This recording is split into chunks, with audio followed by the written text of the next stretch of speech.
Go.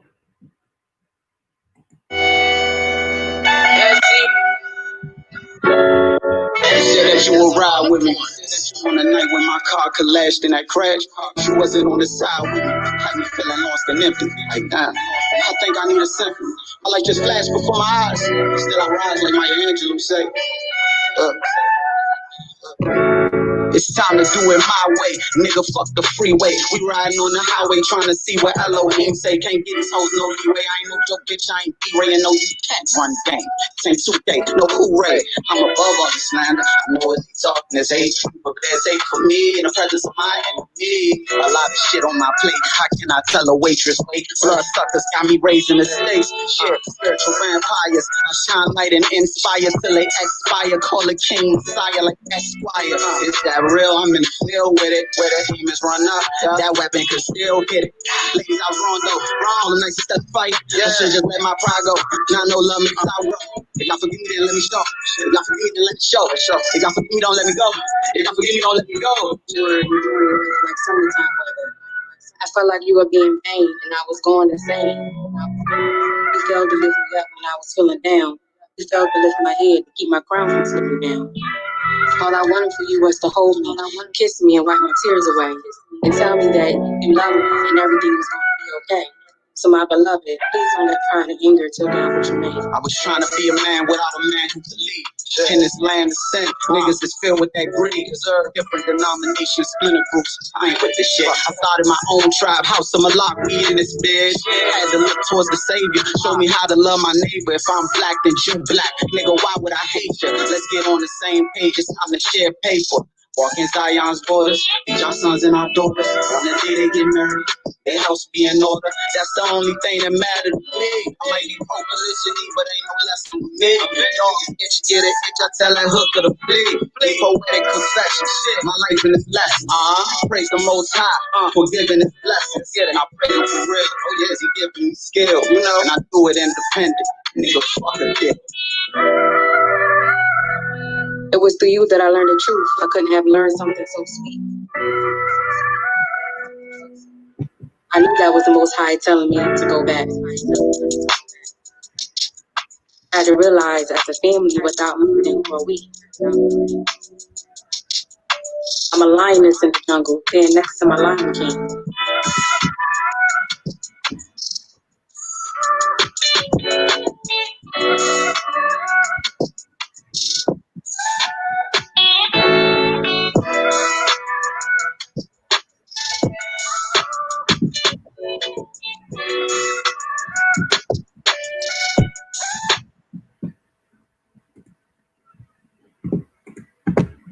No, why we not afraid? No, he's great in Turb. Turb was the scratch. Y'all think he come back in all peace? You got another thing coming. So we out here fighting for our brother. We ain't marching saying yes we can. No justice, no peace. Go! Fight for your sons and your daughters. I'm not wrapped too tight. Got 400 years on my back. I'm angry dog. I'm black like that. Won't contact with you whites. And all the niggas I stand here with, they share my same sentiment. I'm fucked up tonight. Won't kill my brothers no more. Want all the smoke, motherfucker popo. It's my battle cry. Oh! Isaiah 14:21, that ancient version of that gun that swore. They stole our name, they stole our shit. We real Judites, motherfucker Jewish. We lords,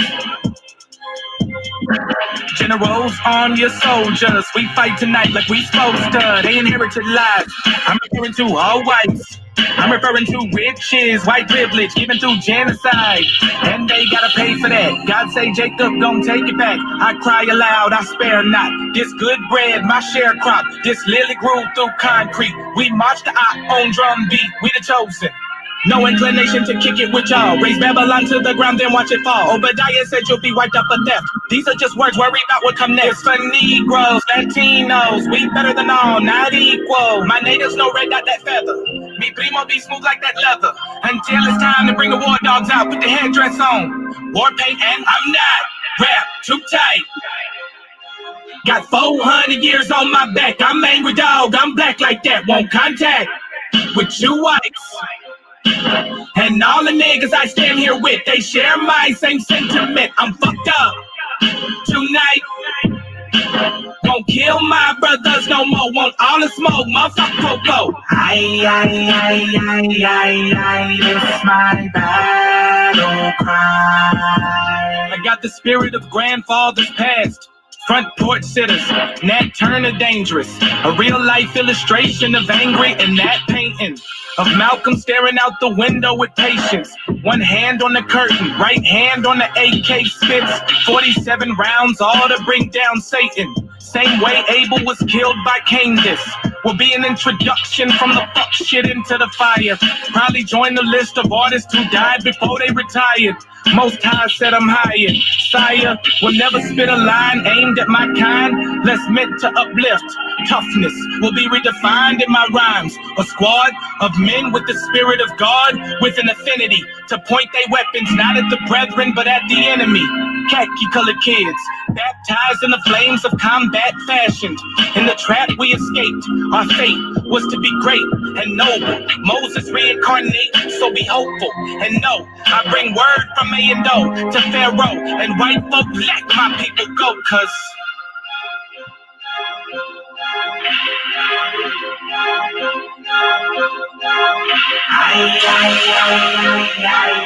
that's my battle cry.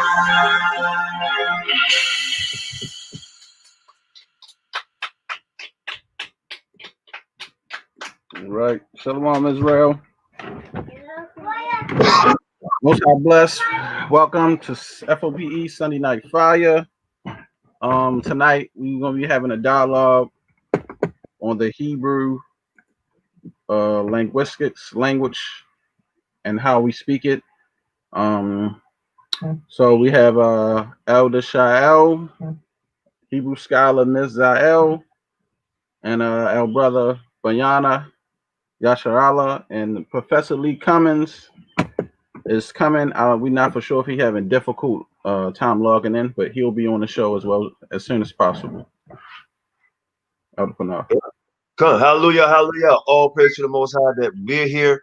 I hope everybody had a wonderful Sabbath, Saturday, whatever you want to call it. Hope everybody had a wonderful Saturday, Sunday, Monday, whatever, man. All praise that all of us are above the ground. Okay, so let me get that out the way. A few announcements real quick before we get started. We had a wonderful trip this weekend. Sham and I went to New York, and we was able to meet some brethren. Had a good time there to dialogue about scriptures. You know, I was pleasantly surprised that it was real wholesome, you know, real meek and humble.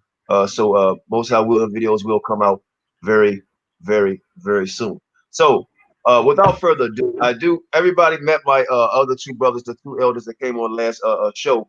I want to introduce my other brother by the name of Ben Bayana. I've been knowing Bayana for some time now. I remember this brother first wanted to start learning the Hebrew. He's been very diligent, and to me, he's become a master at it with the Lashawan Kodash. So right now, he's going to substitute for right now for Lee Cummings, just with a little bit, give us a background, a Lashawan Kodash, a brief understanding of it, if he may. He has been on the phone with the two brothers here already. They have spoken before, so they are familiar with him. So I'm pretty sure they would tell you also that he's very knowledgeable of his understanding on Lashawan Kodash. So right now we're waiting on Professor Lee Cummings. We did speak with him 3 times a day. Like last time before, he had difficulties for whatever reason. He's having difficulties again. We could have counseled, but we chose not to counsel because it was a week in the makings. So hopefully he will come on while we having this dialogue and see where it takes us. I've asked the brothers to take the gloves off tonight because it is Sunday Night Fire. I asked him to, if somebody can get this for me, 1 Corinthians chapter 14, verse 4. 1 Corinthians chapter, Elder Shael, 1 Corinthians chapter 14, verse 4, or Brother Nate, or Shasham, whoever gets it. 1 Corinthians chapter 14, verse 4, because we will always want to operate in that spirit. Also, a lot of other brothers wanted to come on tonight, and we may, but I didn't really want to have a lot of people on because I really wanted Professor Lee Cummings to accept the friendly challenge that the brothers proposed in the last video. So Brother Nate, if you can introduce yourself, and if you could give a brief understanding what you know about the Lashawar Qanath and the differences on what they teach with the modern Hebrew, and we can have a dialogue on it. Like I said, please take the gloves off so we can show everybody in Israel that we can have a respectful dialogue to agree to disagree. And if somebody's completely wrong, please tell them that they're completely freaking wrong. All right, and brotherly love. So Nate, it's on you, my brother. All right. Shalom, shalom, everybody. I'm Akbayana. I'm a brother. I came to the truth about roughly 10 years ago. And like the Elder Qanath said, one of my main goals coming into the truth was to really get a real deep understanding of the Hebrew, mainly the Lashawar Qanath, what we know as the Holy Tongue. So through my studies, I've seen various people do things as far as pronunciation. And what I notice is people, they learn what you call the modern Assyrian Hebrew, and they take the modern Assyrian understanding and they bring in the so-called vowel point system to the Paleo and also the Picto Hebrew. So right here, this is a book that I got, How the Hebrew Language Grew. This is author is a white dude. Y'all can see that Edward Howitzer, and he even explains here why they changed, to what we know today as modern Hebrew, why they changed it from the ancient pronunciations, So basically what it was is Amalek, the so-called fake Jews, they couldn't understand our writings or anything. So they based it off of a Slavic German, mixed with some Hebrew grammar, and from there gave birth to what you call modern Assyrian today. There are other languages, that various dialogues that follow that are composed with, but for the most part of it that's the basis of what they follow. This is definitely a good book to get, How the Hebrew Language Grew. And this is also another book that I got, The Wisdom in the Hebrew Alphabet.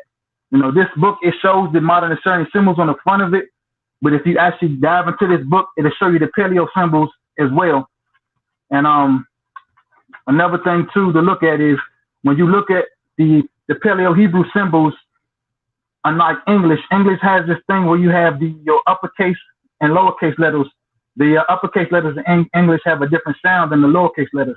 And Hebrew does not follow any form of that concept.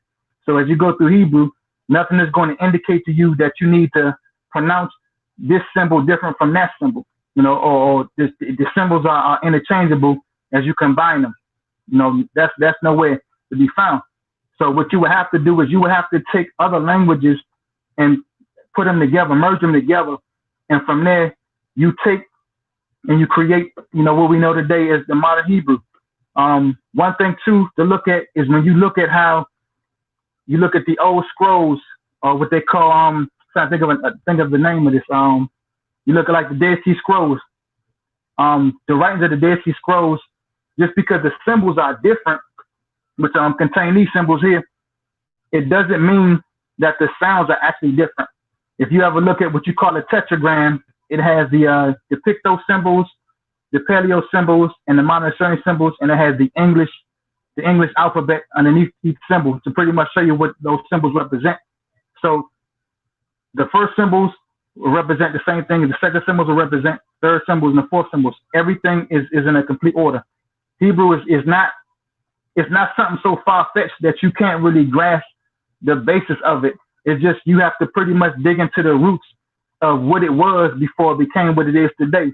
And by saying that, what I'm saying is, look at as far as before we got to the 1948, when the so-called the Khazars moved into the land of Israel.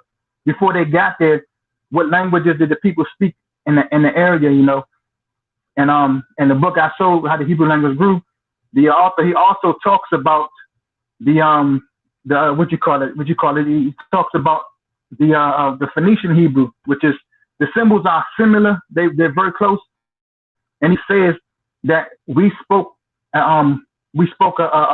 pretty much the same language. It was just our symbols, we kind of like turned them different ways, you know, as you look the alphabets up, the Phoenician and the Paleo, same symbols, we just kind of took them out a little bit differently. But we actually spoke literally the same language. Later down the line, as if you go back to the story in Genesis chapter 11 at the Tower of Babel, you know, that says the whole earth was of one language. You know, some people say it wasn't Hebrew, it was something else, it was this, it was that. You know, that's here now or there. But even if let's say, you know, let's say it wasn't, just for you know, joke. Let's say it wasn't. And when people say that, they're not able to actually go back and tell you what language exactly was being spoken. So that right there holds no water off that basis. So when you jump back into that, when the Most High split the tongues of man and we start speaking different languages and different dialects, as you know, some might call it, you had another language emerge known as you know, pretty much the Egyptian language, and then you had the Sumerian language. So from those three languages, you start having like different other dialogue, different pronunciations and stuff. You know, and from there it gave birth to pretty much every other language you see today. But not to get off topic, but basically what I'm doing is I'm just showing y'all how it's easy to get things mixed up when you deal with Hebrew. So fast forward into today, majority of the people that speak and write Hebrew, they use the so-called vowel point system. And what that does is it's telling you to pronounce this symbol or alphabet different, right? And then according to however the symbols are, some symbols, they have a different symbol at the end. So I know the na is one. The na, if you put it at the end of the word, the symbol is changed different. But that's only when you're using, show y'all again, that's only when you're using these writings right here. The symbols at the end change. I'm gonna see if I can find that page. 1 second, bear with me, y'all. Where it gives a table of the alphabets, and you can see that.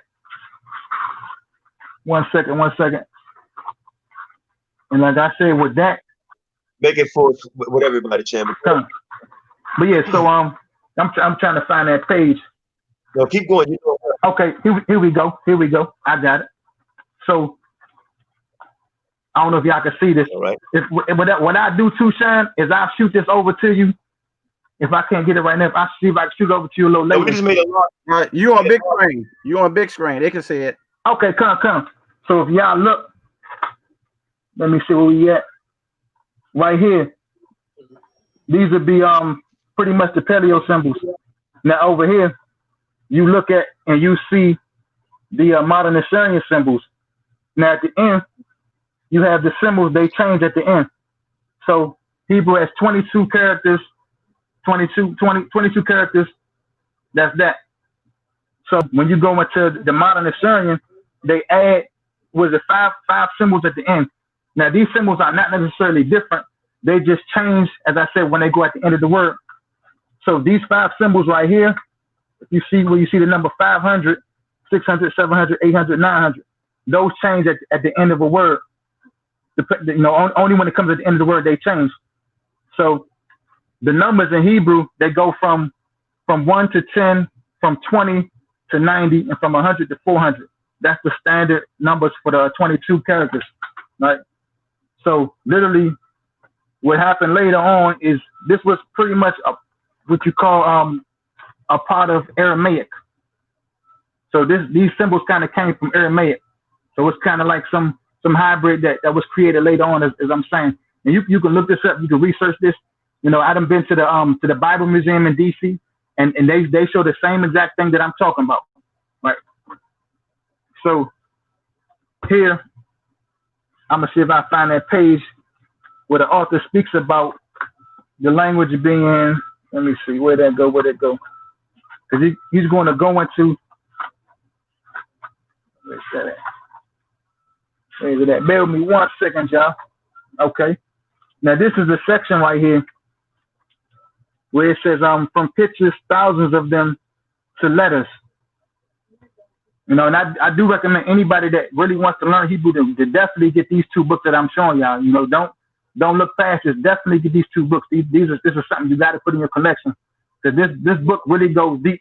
This dude, whoever this dude, Edward Howard is, this man really did his research. He did his homework. And this is a white man, because our people don't like to listen to us, but they listen to good old Master. They listen to him, but they won't listen to us. See? So right here.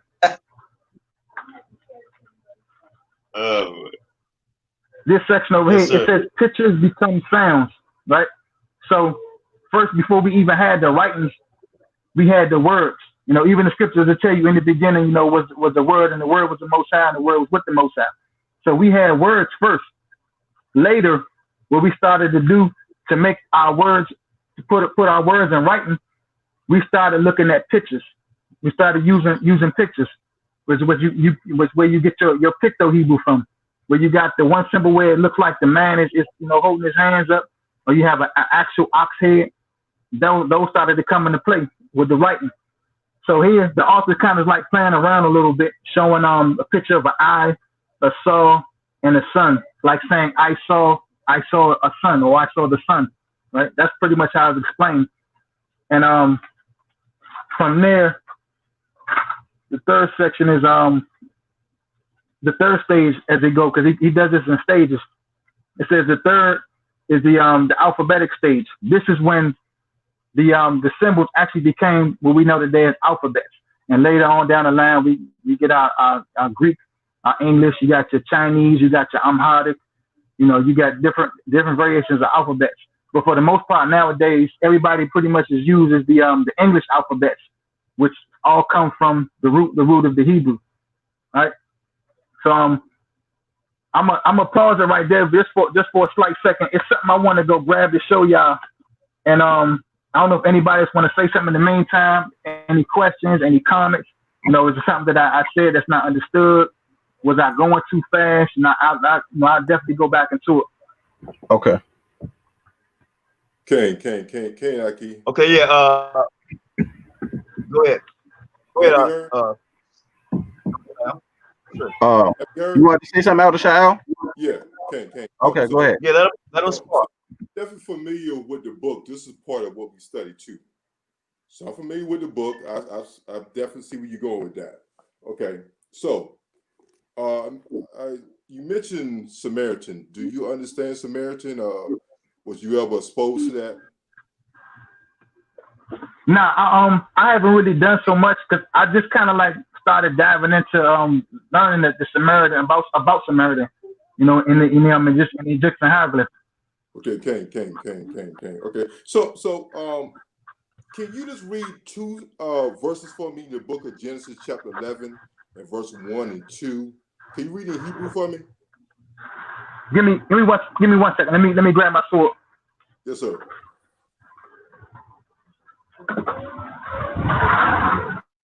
And I do have a question, because he said something earlier. If anybody remember, the question is, I don't want to forget. The question is, his statement was, English is a root of the Hebrew. So I want to know what he thinks about that. And after he answers your question, Shayo, like I said, I do want y'all to spar, but I also, whatever he said he's looking for, I want him to get that, and then let y'all go back in. Good. I might go back into it. We still waiting for Professor Lee Cummings also. So. All right. So you said Genesis 1. Yeah. No, Genesis chapter 11, verses 1 and 2. Just going back to what you said with the pictograph Hebrew. So at this point here, I want to be a novice. So I want to come to you as your Talmudim, as your student. So how would you teach me using the pictographic Hebrew? So if I want to say Ha Mashayach Yahawashi, you know what I mean, right? Ha Mashayach Yahawashi, you teach us Michael Dash. Or if I say what La Hayalaka, Alahayim Akayim Apenya. So you know what I say, right? I get you a little bit because your pronunciation is kind of like a little different what I usually do. But before I even go into that is something that I meant to bring up in the first time. Like when you actually deal with it, you just brought up a verse. Before anybody actually goes into a book of reading Hebrew, you have to understand the grammar first. You don't want to just pull out a book and start reading stuff in Hebrew, because even if you translate it to somebody, it's like, okay, I understand that because you told me what it is, but how do I figure this out on my own? Right? So as far as your pronunciation, if I pronounce something different from you, like some people say Yahuwah, some people say Yahweh, right? So if I don't deal with that, the Yahuwah, I only deal with Yahweh, then it's like, okay, it comes some confusion in there. So anytime if I read something in Hebrew, then it's like, okay, I will have to be able to show you a guideline of what I'm doing, so we can both follow along in the same manner. There's no confusion. You're not just sitting there hearing me, and it's like, okay, that's what you said. Let me just, and I just get the part of what you said, right? Okay, so what I did, I want to show you something. So what I did, I used all 8 class vowels. So this is the 10 Commandments. We're not smart Kodesh. So I used all 8 class vowels. I didn't use no Nikud system, nothing. Just nothing. How shall I talk to what? You know what I'm saying? The 10 Commandments. So that's why I asked you that question going back, to your learning, because our job is here is to pick each other up. You know what I mean? So I'm not asking you nothing to belittle you, nothing like that. But let's go back to Genesis chapter 11. Let's look at verses 1 and 2. So again, at this point, I'm a novice. So using your system, which I know very well, because I used to teach it. Okay, so I know it very well. So I want to see how would you teach, how would you respond on the first 2 verses of Genesis chapter 11? Now, when you say how would I respond, are you asking how would I translate it, or? I mean, explain it. You say how would I explain it? Yes, I want you to read the first 2 verses in Hebrew. Then we can come back to it later on. Okay, so you speak. Okay, so I got why Yahweh. That's what I'm doing. Okay. That's 11. Yeah, verse 1. Yeah. Why Yahweh called Aratazah, Shapah, Ahat, Wadabayim, Ahayim, Wahayim, Banasa Am, wait a minute, Banasa Am, Makwada, Wayama, Tazawa, Bakwa, I, Barataza, Shanai, Washab, Wa. All right. Now this is what I want you to do, right? Before I say anything, because I just want to make sure, because I don't want to be confusing anybody, right? So the first line is pretty much just saying, and it was all pretty much, and all the land was of one speech, right? Everybody spoke the same words, right? Because the word dabar, you can use the word dabar, where it says wadabaryum, is to say in the words or in all the speech or all the talking, right? You follow me? So if I'm explaining it to somebody, the why in front of that would be saying what? From your studies, what would that why in front of the word the volume be saying? I asked you to read it. I teach this language. I read it, but this what I'm trying to do, because we have two different understandings. No, I'm just asking you that one simple, because we have two different understandings. So I don't want it to be confusing when people see, and it's like, okay, they talking about two different things. Yeah, got you, no problem. Yeah, just that one symbol, the why. Yeah. Look at this right here. I mean, I can totally read the whole chapter and parse it out for you. You know what I'm saying? And impart it to not the whole to not. But this is what I'm going to do. When I look at the first word there, why you we call that a consecutive. You know what a war consecutive is? And the verb there, Wayahi, is what we call a G stem. Okay, to call active what voice. Okay, third masculine singular, imperfect. It's not perfect. It's an incomplete word action. You do know that, right? Let me finish. Okay. Let me finish. I'll parse it out for you. I will do it for you. This is a freebie on me. So when I look at the word call, if we want to say kala, let's just say kala with all A-class vowels. That is a masculine singular noun in a construct form. Ha'adis, that is the land. Definite article, feminine singular what now? Okay, so par, feminine singular what now? Okay, akad, adjective, feminine singular. I want to say udabayam, conjunction here. Now the word war here is being used as a conjunction, masculine plural what now? Okay, then the word akadem, it means a what few. So we look at this as an adjective, masculine plural noun. So I mean I can carry on and do the whole verse if I answer your question. I mean I can do the whole chapter. Any part of Tanakh, Hebrew, Aramaic, it don't make me no different. I can read it, parse the whole thing out. Let me step in for a second as a moderator. Just for a second. And trust me, I'm following both of you guys very, very clearly. And I don't even speak the Hebrew, but I'm following you guys very clearly. I missed that last word, and I understand what you're doing, Elder Child, as far as dealing with the vowel points and how you break it down with the vowel parts. I do want to go back where you left off at, Bayana, before Child came in, and that's what I wanted to do. But I don't know if he answered the part about that last part that you asked, if you could say it again, what that word means. Yeah, the first symbol in front of the word, the volume, the wa. What the wa? Okay, stop. Right. Can you spell it out? You already know the wa. You already know the wa means the wa. Okay, you already know the wa means what hook. Okay, here's a prime example. I already know where you're going. All the stuff you're doing. Here's the alphabet right here. Again, I want to make it known for the record. I used to teach the language. I know every place you go, Abba, Gada, wherever. The problem is this right here. When we get into having a conversation of the language, can you have an intelligent conversation with that language? So right now, can you and I have a conversation what in Hebrew?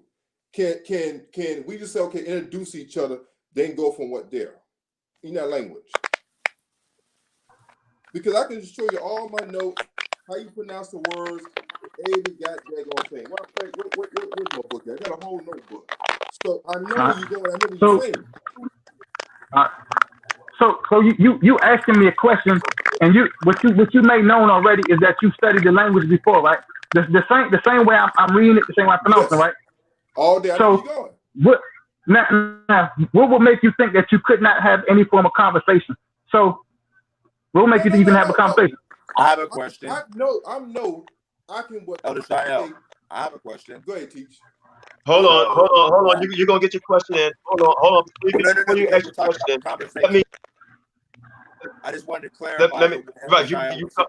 In terms of you can't have a viable, substantive, intelligent conversation with Allah Shema and Qanath. So what I just wanted to make simple for the listening audience in terms of what Elder Shael was saying is real simple.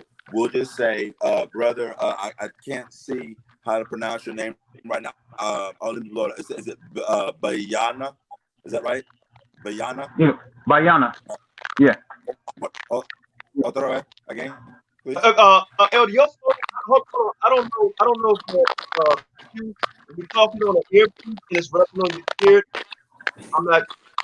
Is it just my ears and you guys hear something? Miss Zayel, you having a lot of feedback and static. I'm gonna leave and come back in. Okay. I want him to finish that question. Elder Shael, like I said, I have no voice in this race, but I do want to know, and I want to go on both sides. I want to understand this why what he's speaking on here. I just want to get past about how long. I understand all that, but I want to know what he's going with this why if we can't. So the wall, what they call in the pictographic Hebrew, it is a picture of a sign of a hook. Okay, which when we look at it and when we study, that was part of a class I had to take in studying, restudying the ancient Hebrew, was how the wall will be used as more like the plank tent. Now I got books where we study what Eastern culture, okay, looking at the pictograph, how would one look at the word for a shepherd? Okay, lamet, okay, leader, okay, Adam, strong ox, bait. Even when you look at from the Egyptian, what writing, okay, I said the hieroglyphic word too, okay. So when we look at that the bait in pictographic Hebrew, I mean, even Egyptian hieroglyphic will be an upside down symbol, which represent house. So when we can start getting into the Phoenician script, okay, then we look at that symbol like, man, what does it mean? It could mean house of an Eastern thinking people. But the problem is when we start conjugating those words, everything starts with a thought. So I'm not disagreeing with what Ben Yah said at first when everything was pictographic. But what we're saying, those pictures became words. But the problem is over a period of time, it became a doctrine. And I don't look at my brother or my sister if they want to teach that. The problem is when those things become words, how do we navigate in the system that we at today? And that's it. I pray you answer your question. Now. Okay, let me interject just real quick. I want to get you guys right back on in the flow. But Yana, before you answered, did he feel like he answered it to you? Yay or nay? I know before Elder Shaly came in, you wanted to show something, and then Elder, I see you got your board up. So before you think he answered with the wah, do you it was something that you wanted to bring out? You said, hold up, I gotta get something. Do you feel it necessary to bring that out, or do you want to finish this part of the dialogue? Oh, you can finish this part of the dialogue first. You can finish that part of the dialogue. Okay, so I seen the brother had a board up. He was trying to show something. Are you comfortable with the answer to the why? Are you comfortable with the answer to the why? I'm cool with it. Okay, Elder, you wanted to jump in and say something about the having the conversation piece. So go ahead. So I just wanted to understand, how does the Lashon Kodesh, is there a verb root that you're pretty comfortable with that you know? Like a triconsonant root, like a 3-letter root, or a verb that you know pretty well? Brother. And before you answer that question, Ariana, you know, you're going to get a chance to ask them questions also. All right. So okay, come. And the reason that I'm asking, is there a verb that you're comfortable with? That way, it doesn't seem like I'm blindsiding you with you know what I'm saying? Because I think everyone should have adequate time to be prepared to satisfy inquiries. And so I didn't want to seem like, hey, can you produce this for me? That's not what I was trying to do. I just wanted to find a verb root that you're comfortable with. You know, something like you understand what I'm saying? A verb root. So you just want any word that's a verb in Hebrew? Yes, and that you're comfortable with. Yes, any verb. I do something simple. Halak. All right, halak. And what does halak mean in the infinitive? To go or to walk. To go or to walk. Okay. So how do you say he sent him? What does that have to do with the word halak? Well, halak means to go, right? You can cause to go. You can be made to go. You can make yourself go. So Hebrew has a system of conjugations. And so I'm trying to understand, how does the Lashon Kodesh manage a complex system of conjugation that allows for listeners, right, if we're having a conversation, to know the difference between active and passive. Okay, so you wouldn't even use the word halak there. You said how would you say he sent him? You wouldn't use the word halak. Well, no, to make to go. To make to go. Okay, you wouldn't use that word. Wait, hold on a second. Professor Lee Cummings joined the live stream. I just want to put that in. Everybody know that he's the professor's in the room. Shalom, And, Professor Lee Cummings, we have since you're here and you late, I want to introduce the panel because I don't want to be rude. So we have Elder Shaly. Hold on. Okay, wait a minute. Before you introduce the panel, we want to apologize for the professor being late. I'm pretty sure he has a very good reason. But I do I don't want to interrupt this right here because we're having a very good dialogue. And the professor just wait a few minutes. I want him to finish up on this right here because this is very interesting to me, and I'm sure to the audience. So, brothers, can you go ahead on that, please? And then we'll let Professor come right in. Go ahead. So I think what would end up happening is, in terms of the verb root that you chose, it would get ugly really quickly. So let's use something that's really simple. All right. And a verb root that is really simple. Okay. A regular verb root where you don't expect any irregular behavior, like shin mem resh. That's what we would call a regular verb or a strong verb. Okay. So this is something that most Hebrews have heard, right? Let me see. They've heard what? Yeberechecha Yahweh wa yishmerecha, right? So they know about may Yahweh bless you and preserve you, all right? So here is your verb root, okay? So my question is, in the Lashon Kaddish with A-class vowel exclusive, right? A-class vowel, how do we produce we shall keep? So if this triconsonantal root shin mem or sha ma ra means to keep in the simple active, my question is, how do you produce we shall keep in Lashon Kaddish? Salaki, you asking me how do I produce that, right? Are you asking me how do I say that, or how do I compose it? How do I write that out? That's that's the confusion. What you're talking about? Oh, okay. You can, both is fine if you want to say it. Yes. How does it sound? Hold on. Let me see if I can get my board real quick. One second, because I want to kind of dabble back and forth with you a little bit and just follow you. So for the listening audience, and Professor, again, I'm sorry. Again, I'll just be brief. Again, for the listening audience, what we're asking is to get clarification on how do we produce, meaning what are the phonological assets, what are the morphological features necessary to produce the semantic value consistent with we shall keep. All right, the triconsonantal root or the shoresh is going to be shin mem resh. And so we're asking, based on this particular triconsonantal root, how do we produce in Lashon Kaddish, we shall keep? And then when you answer that, reference to his liking or not, I do want to give you a chance to answer a question, but I want the Professor Cummings to come in because it was, them going back and forth. But I appreciate. Let me listen for a few more minutes. Okay, yeah. Talking about. Okay, so, great, wonderful, very good. Go ahead. So what I say, what I would say is a naknawa nashamar, right? And I think I spoke to the brother the other day about this, right?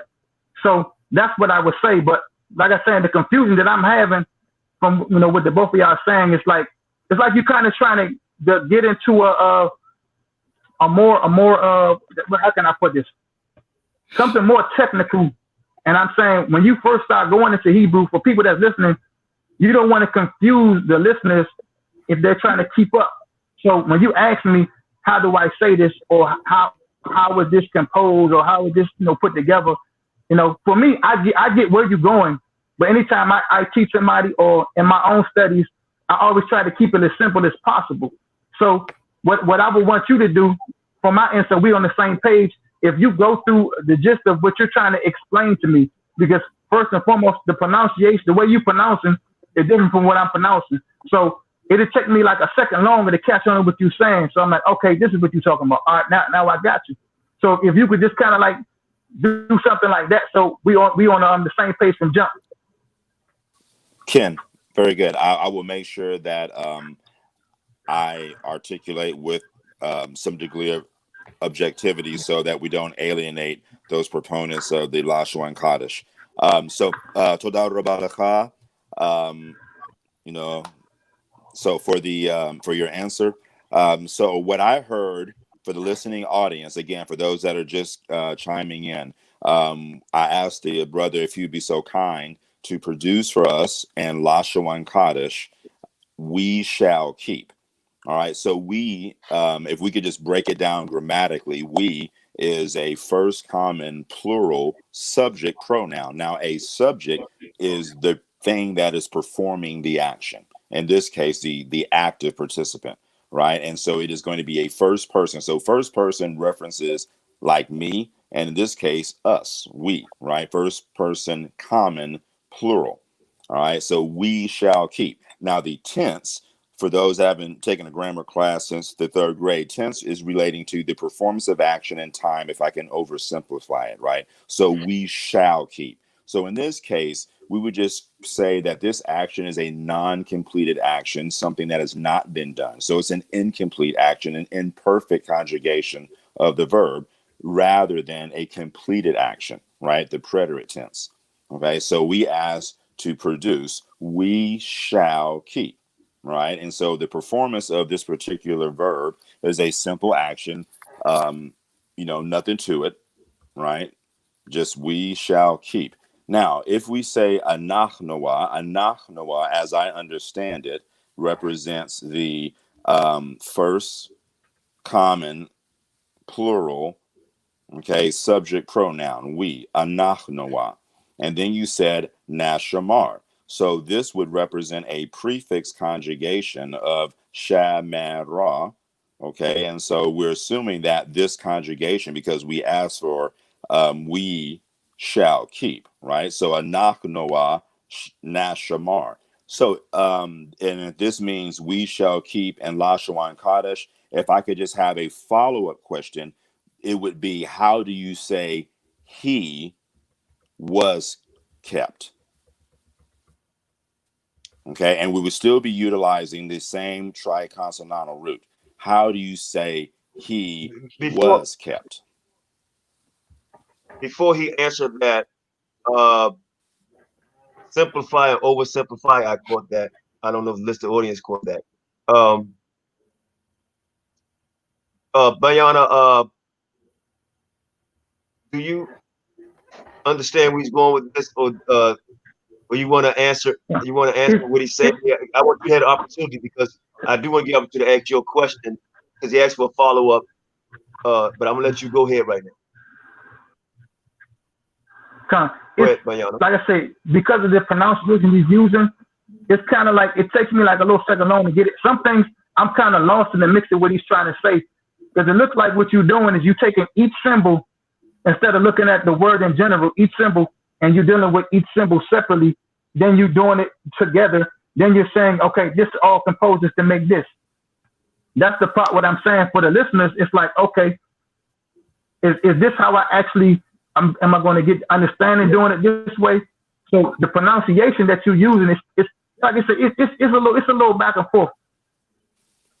Okay, so my apologies. I was under the impression that this word is pronounced anachnoa. Is that not correct? No, not that. When you went to each symbol, and I'm trying to think how you did it. You went to each symbol, and you did it like a breakdown of each symbol. Then you went back to the word, but you said it right, anachnoa. Yeah, you said it right. And then so this word should be pronounced nashamar, right? So anachnoa, nashamar, right? Is that nashamar? An A-class vowel here, A-class vowel here, A-class vowel here. Is that right? I would say nashamar. You say it one more time. Nashamar. Nashamar. Okay. So, and again, and the reason, and it really wasn't a follow-up question. It's really like the part B of it, and just for clarity's sake. So, anachnoa nashamar means we shall keep.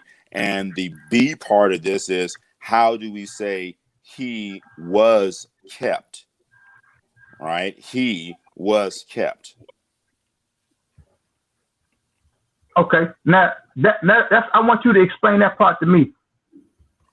Okay, was kept. So if I say he, so Anach Noah, this would be your subject pronoun, and I see that in the what we call the imperfect tense, there seems to be a tendency to utilize the subject pronoun before prefix conjugation.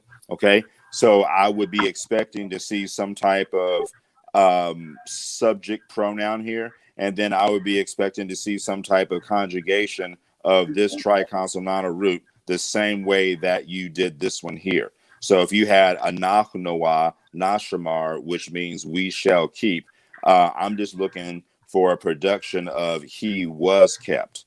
And so just to keep it simple, we would just be utilizing the same triconsonantal root right here. Okay, let him go. Go ahead, Brianna. I want you to go ahead and answer that to the best of your ability. Then a quick question for him, and then we're gonna let the professor come in. So before I even get into that, what I was asking him, because it seems like we're pretty much going at it two different ways. So that to me that's confusing to those that are viewers on here. You coming at it one way, I'm coming at it another way. So what you're doing is pretty much asking me questions on how to say stuff, and then you have your own way of saying it. So it's like at the end of the day, are you trying to do that to say I'm pronouncing it wrong and you pronouncing it right? No, I'm actually looking to ascertain the morphological and phonological behavior patterns of the Lashon Kaddish. And so the reason that I ask these very specific questions is because I'm looking for something to tell me, how do I differentiate? And so here we have Anach Noah Nashamar, which you offered, and Anach Noah, for those that are not familiar with any type of Hebrew, in Lashon Kaddish, this right here represents your subject pronoun, the thing that is performing the action. This here is representing the verb and the conjugation.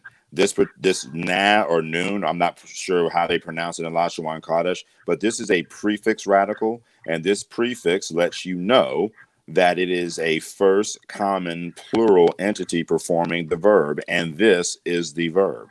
Okay, so what I was asking, if you would then do the same thing that you did for this, but what I need is he was kept. Okay, one second. He was. I know it'd be Awal calf.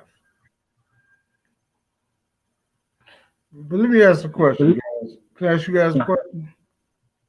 Come. Absolutely. So, let me ask a question. Well, feel free. Like a statement. What language are we speaking now? Right now, we're speaking American English. No, we're not. Okay. And why is that? Because there are how many letters in the English alphabet? 26. There's 26 letters in 26 letters in the English alphabet. 7 of them are vowels. The other 19 are consonants, correct? Come. All right, now listen. If 19 of the letters are consonant and the other 7 are so-called vowels, the definition of a vowel is a voice or sound, correct? Come. So the vowel gives the sound, it gives the voice, and it also separates and identifies the meaning of a particular word. If 19 of the words, if only 7 of the words in the so-called English alphabet are vowels, the other 19 have to be what? Pure Hebrew. The Aleph, the Bet, Dalet, Gamil, Wal, Hey, so on and so forth. So these vowels, these Greek vowels, they were added back to the Hebrew alphabet. They were added back to give what? The sound. That's what you guys are haggling over. So technically, we are speaking what?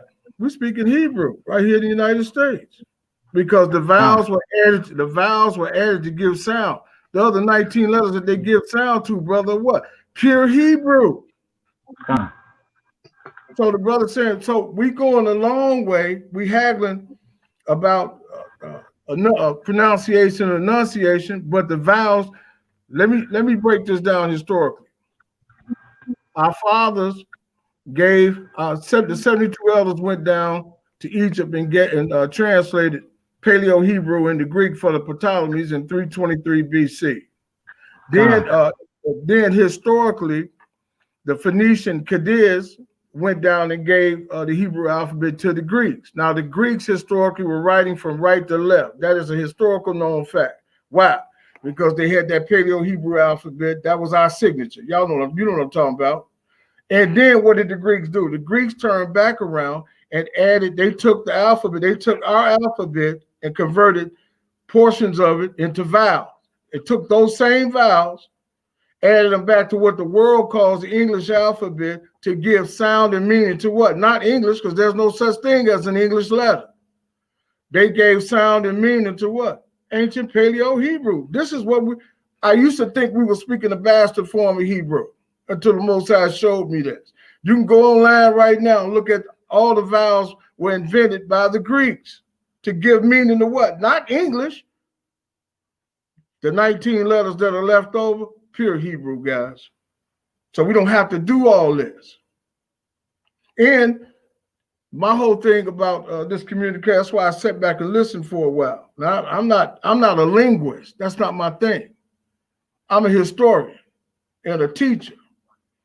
But the Most High showed me this, and he showed it to me in phases. When the barbarians came into England in 449 AD, King James, who called himself a Jacobite, them brothers, not just King James, but that whole slew of brothers from England, them black Hebrews that was in England, they was in Britain, Wales, Ireland, and Scotland, and the Highlands of Scotland. They already had an alphabet. The barbarians, who you guys call the Anglo-Saxons, the reason they were called barbarians is because they had no alphabet. Any people that don't have an alphabet is a what? A barbarian. The brothers had what? They had this form of Hebrew already in England. So all I'm simply saying, you guys, is this. If 7 other letters in the so-called English language are vowels, and all of it, the definition of a vowel is that which gives what? Sound, voice. Brothers, we speaking Hebrew and don't even know it. All right, thank you. Appreciate that, Professor Lee. Okay. I want. Can I just have the brother produce that form for me right quick so he doesn't forget? Go ahead. Can I, brother?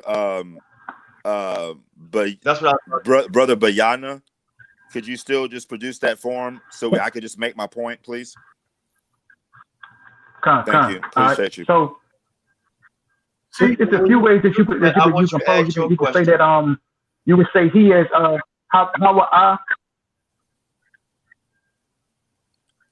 I'm sorry. I missed the last thing you said. I heard you could say how.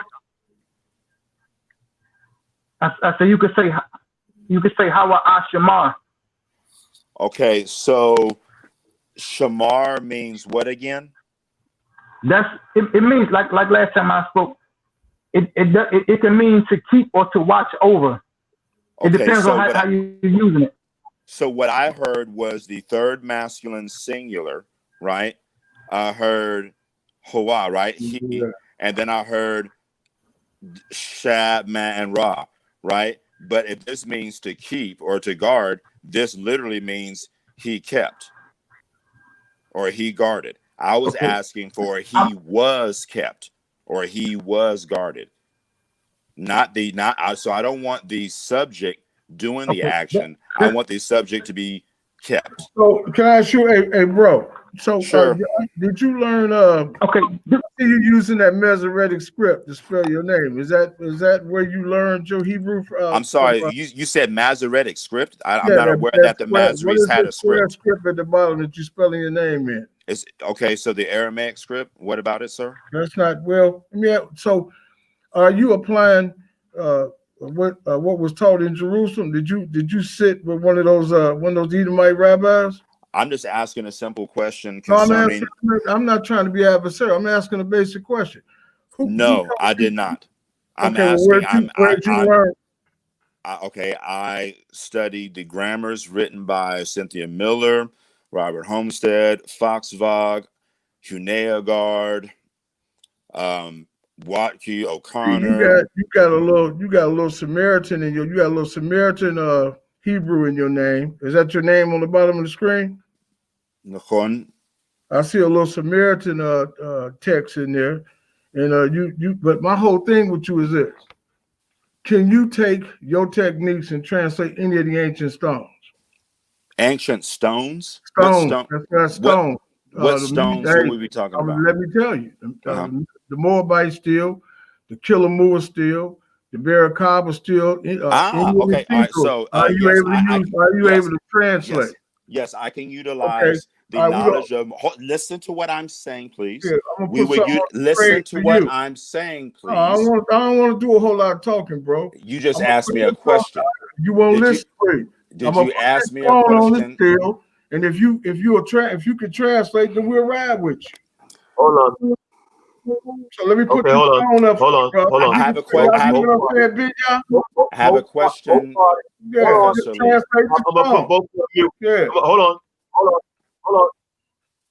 All right, so Professor Lee, what are you posting? I do want to put a stone up for you. Translate the stone. That's all. We ain't got to do no whole lot of talking. All right. I want everybody to respect the host because I do want that question asked. Yeah, all this. Right, all so this, I want to put vowels and the prepositions now, man. I'm gonna put a stone up. We gonna end this off and you translate this stone. Answer.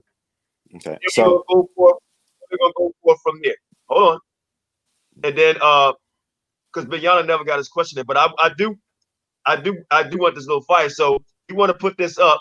So I want the other professor to answer or read this writing he's about to put up. Go ahead. Elder Qanath, just so let's that I'm put it clear. up. Go ahead, Professor Cummings. Well, all right, I'm gonna put this. It's called the Misha steel. The carbon dating on this steel, brother, dates back to 820, 850 BC. Written in what you call Aramaic. Aramaic a number code word for Aram. Aram was the son of Shem. Aramaic, Phoenician Hebrew, Paleo Hebrew, Ammonite, Moabite, all that is what? One and the same. Okay. This is what those Edomite scholars and the Gentile scholars have been doing to try to muddy the waters. It's the same alphabet. So whoa, time out. Wait a minute. It is the same alphabet, but it's not the same language, Professor Lee. Please don't think that something shares the same orthography. It constitutes it being the same language because it's not. See, the problem that you have is my problem is I don't like my thing is I'm gonna put the stone up. If you can translate this stone, then I'll ride with you. But Professor, you just said that they're all the same. It's the same alphabet that you got on that board. Professor, please understand that an alphabet, a graphemic index, does not define the language. Okay. Hey, look, Professor Cummings. Alphabet. See, you're not scared, are you? No, absolutely not, Professor. You like Professor Cummings. You started the Professor Cummings. I am Professor Cummings. Professor, will you please be quiet? See, let me say this real quick. 20 seconds is what I'm asking. I'm gonna put the stone on the board. And you read the stone. Be quiet for 20 seconds. My point is for the people that are listening. Listen very keenly to this point. Orthography. Orthography is the presentation, the representation of a language's sounds through written form, either through letters or symbols. You just said out of your mouth that the alphabet makes all of these languages the same. That is immutably wrong. That is actually, you know why all those languages, hey, look, brother, you know why all those languages would be the same? Because every name that I gave you was one of the sons of Shem. Are these the same languages then? Bro, yeah, they spoke the same. Look, I'm from Chicago. Hey, I speak the same slang that the brothers are speaking down there in California, New York. Hey, we all using the same verbiage around the country, even though we all have shared experiences. Every person that listen, man, every name that I mentioned was the same shit. I want to mute everybody real quick because this is what I want to do. Hold on, no. This is what I want to do. I'm gonna get both. Hold on. I want to get both of you guys a minute apiece because I love the energy, but I don't want everybody else to get lost in going back and forth too much. Because it's one thing he said he wants something read, and you say no, you can't do that by pulling these stones up. So I want both parties to be able to prove their point. He said you can't pull a stone up and say this is a language. So I want him to be able to prove you can't do that. And he also said he want to know, can you read whatever this is on the stone? If we could just get past that, and I don't mind the sparring. You know what I'm saying? So if you can pull that up, and then Professor, you can explain why it's not a language, then we can go there. So pull it up, and then the sparring is good. All right, let's go. Unmute. Can you see that? Can you guys see? No, we can't. Shawshank, share the screen for him, Shan. Hold on, let me. Wait, I gotta tell him how you gotta do it. Okay, wait. So, Professor Lee Cummings, when you look you ain't got to do that. Screen, you know what y'all can do on your end? All you have to do is Google Mesher still or Moabite still, and then it'll bring the stone up for you. Got it. I'm on it right now. Right. Just type in Mesher, MESHA still, and then it should pull it up in white, large white. I'm on it right now. Give me 1 second. While he's pulling that up, Professor, I'm gonna give you 60 seconds to dialogue. I don't really have nothing to say, man. Hey, bro, I just look. I like the guys. You know, I only came on because y'all the guys. But at the end of the day, my game is real simple, man. Look, we got a whole lot of people out here writing Paleo Hebrew or writing Aramaic, whatever they call it, but they can't translate.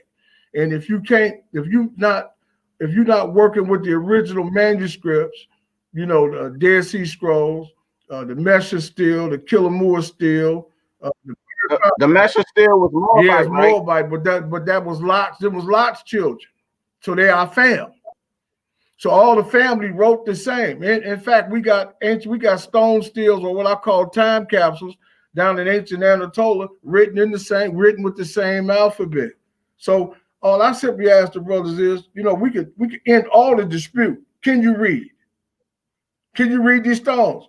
If you can read the stones, then we're gonna ride with you. If you can't read the stones, there's a flaw. So there's that simple, man. Now, are these stones that he's gonna pull going to be already written out? If he pull it up, he'll pull it up. It'll look like this. Check it out. All right, how you spell it again, Professor Cummings? I'm about to.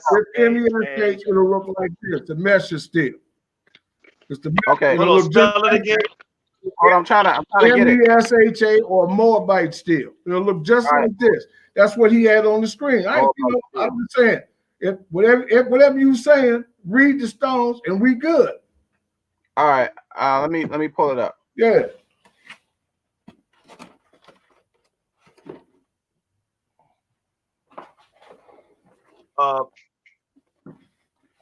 While he's getting that, Professor, while he's getting that, you have a few seconds to say something too. Listen, man. Listen. The elders, they knew that they had a problem. And the problem was the same problem that Nehemiah had when our fathers came out of the Babylonian captivity. After 70 years, our fathers had forgot the Hebrew language. So he had to reteach them. So beginning with my knowledge, beginning with John Wycliffe in 380 AD, Tinsdale, the great Bible that was written by King Henry VIII, and then lastly with King James. What them brothers did was magnificent. It went right past us. They translated the scriptures from the original Paleo Hebrew, the Old Testament, from Genesis to Malachi. But they had a problem. When you got through translating, you didn't know whether or not you couldn't identify the word. So what the brothers did was they added vowels back to the Hebrew so that the people can actually pronounce and enunciate. That not only did they save our alphabet, but them brothers saved the language, man. And that is what they did. Now, here's the Mishnah still. Just, can you read the first line?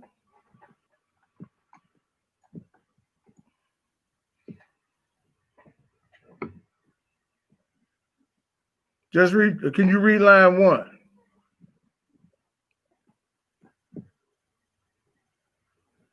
Professor, you there? Yeah, I'm seeing if he can he read line 1? We waiting on Mr. Al. Hey, y'all in the background, can y'all hear me? Yes, we can hear you now. Yes, sir. Am I a little choppy or are y'all a little choppy? Can you hear me clearly? Yeah. All right. What does line 1 say? We can't hear. No, he might need to leave and come back because I think his mic might be acting up again because he got a little choppy earlier. Yeah, just jump back out and come back in so your mic can fix again because your mic is acting up again. Bayana or Shael, you want to take a shot at that? Professor, leave and come back. Some of the letters I can't send, but I'm gonna give it a shot. Hold on, I'll make it a little bigger if I can. Hold on, Shael. Hold on, Shael. You want to take a shot at it too? Elder Shael, you want to take a shot at it? And then Bayana?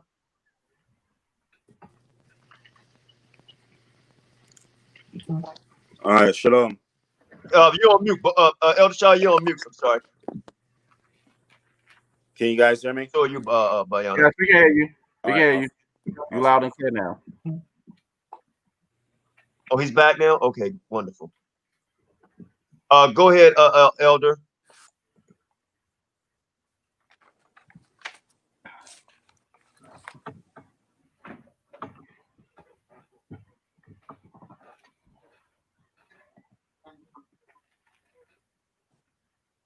Go ahead, Elder.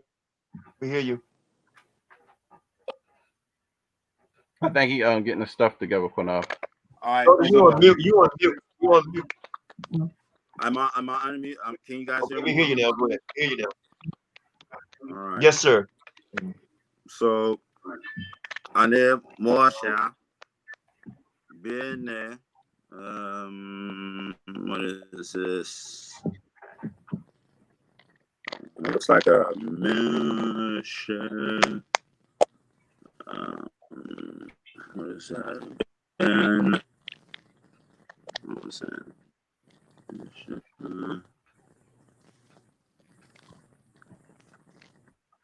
I think that's a calf mission, a man, and a lad. Do you need me to zoom in a little more? Or should I zoom in by word by word? Let me see. Can I zoom in? I think it's the first. Is that better? And I'll just pull it over to like try to. All of it's clear to me. I saw it. Okay, that's one. What's that? What is that? I'm trying to make it bigger so they can see it. It was clear. We all see it. Yeah, I know, but it's the first line. But I'm trying to do it word by word so he can get it all. So they don't have to. Yeah, but that's hey, we can't see the whole line, man. Right, but that's. Take it back to the whole line. All right. Hey, Chad, it was fine. Where it was fine. That's fine, just like that. Okay. Okay, Bayana, you want to take a shot at it? All right. So what I'm getting is I got a knock, Mashai, what's that? Bun Kamashal, Malak, Ma'ab, Had. No, that's Har. Can you go to the next line? Just slide over a little bit.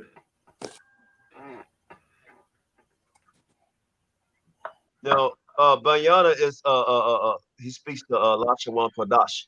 So I want to know why he's able to see some of this stuff. I want to wait till my man's come back before I break the bad news. Because he might be listening. Okay, hold tight, please. I'm gonna wait till dude come back, and I'm gonna see if he can translate. Because yeah. Because I'm gonna turn you to the script and let you read them same words on them stones out of the scriptures. But I want to give homie a shot at it first. Y'all know what I'm saying?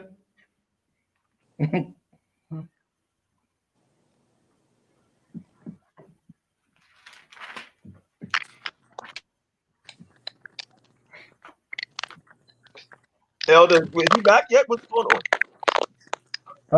You hear the noise in the background. You're right. I'm gonna whiteboard. So keep talking. I'm here. If no, it's on you. It's on you. We waiting on you.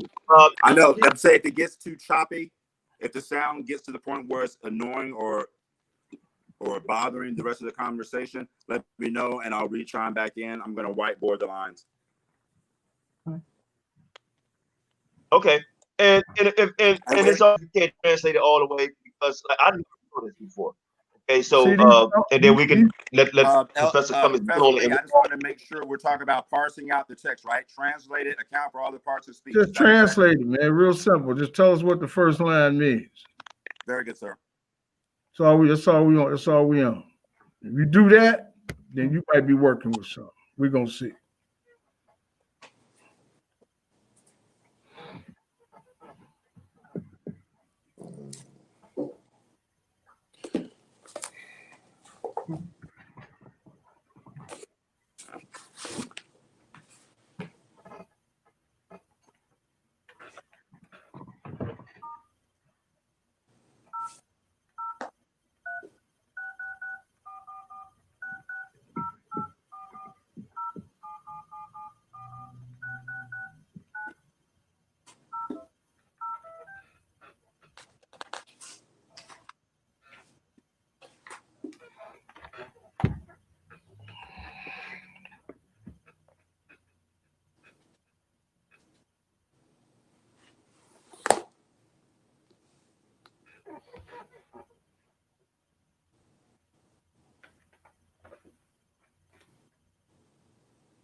All right. Can you guys follow the line? Yeah. All right. Okay, well, let me ask you. What do you want to do? You say, all right, listen. Anaku Mosha. What do you want us to do? Okay, we're going to be reading. All right, so for those that are listening, we're going to be reading from right to left, the first line. Or the Moabite still. Yes, the first line. Go ahead. Anaku Mosha Ben Kemosh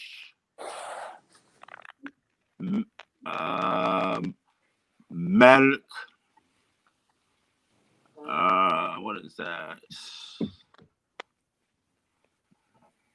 Well, I am Moshe, son of Chemosh, Melech, ruler. What is that? Melech,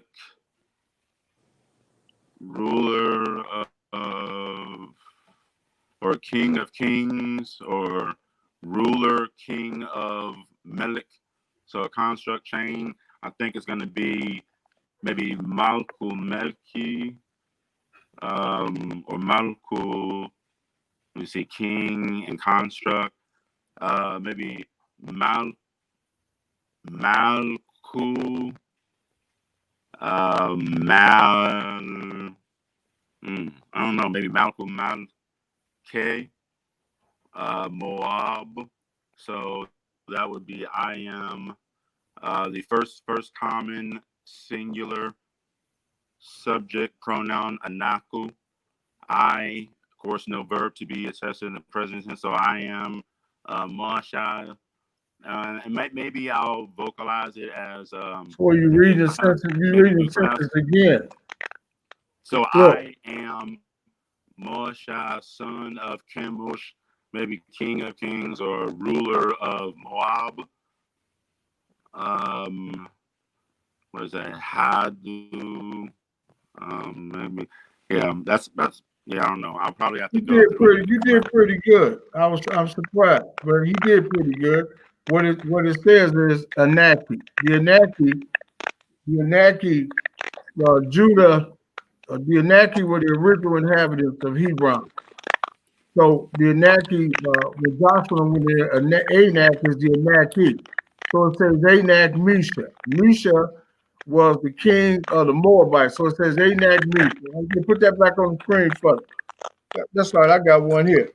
But you took it down off the screen here. That line says, Anak Misha. Born of Misha the king. King of Moab. He got that right. King of Moab. You see the hay that they right after the bet is Dibin. He Dibin. Now I'm gonna show you that this what's on these stones are written in the script. It'll tell you right in the book of it'll tell you in the book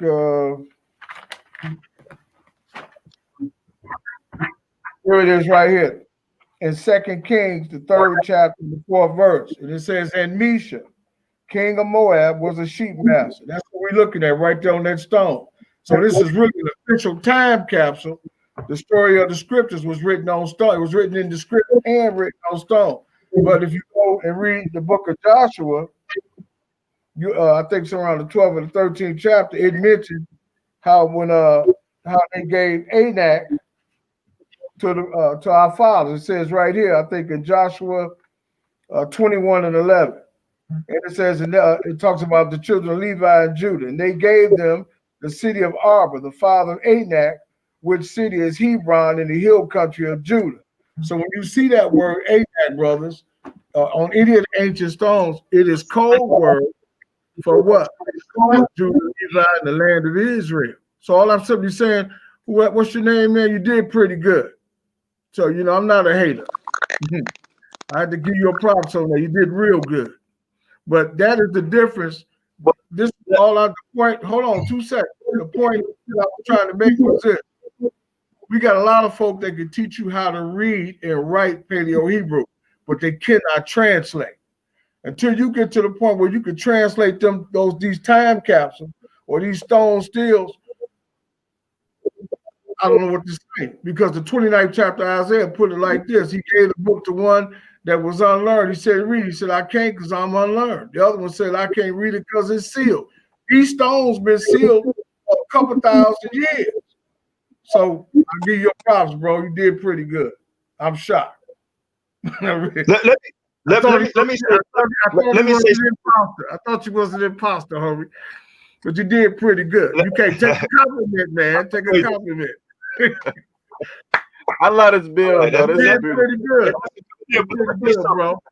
Let me say something. That's a good bill. But I gotta say this real quick. Hallelujah. Hallelujah. Hallelujah. I gotta say this.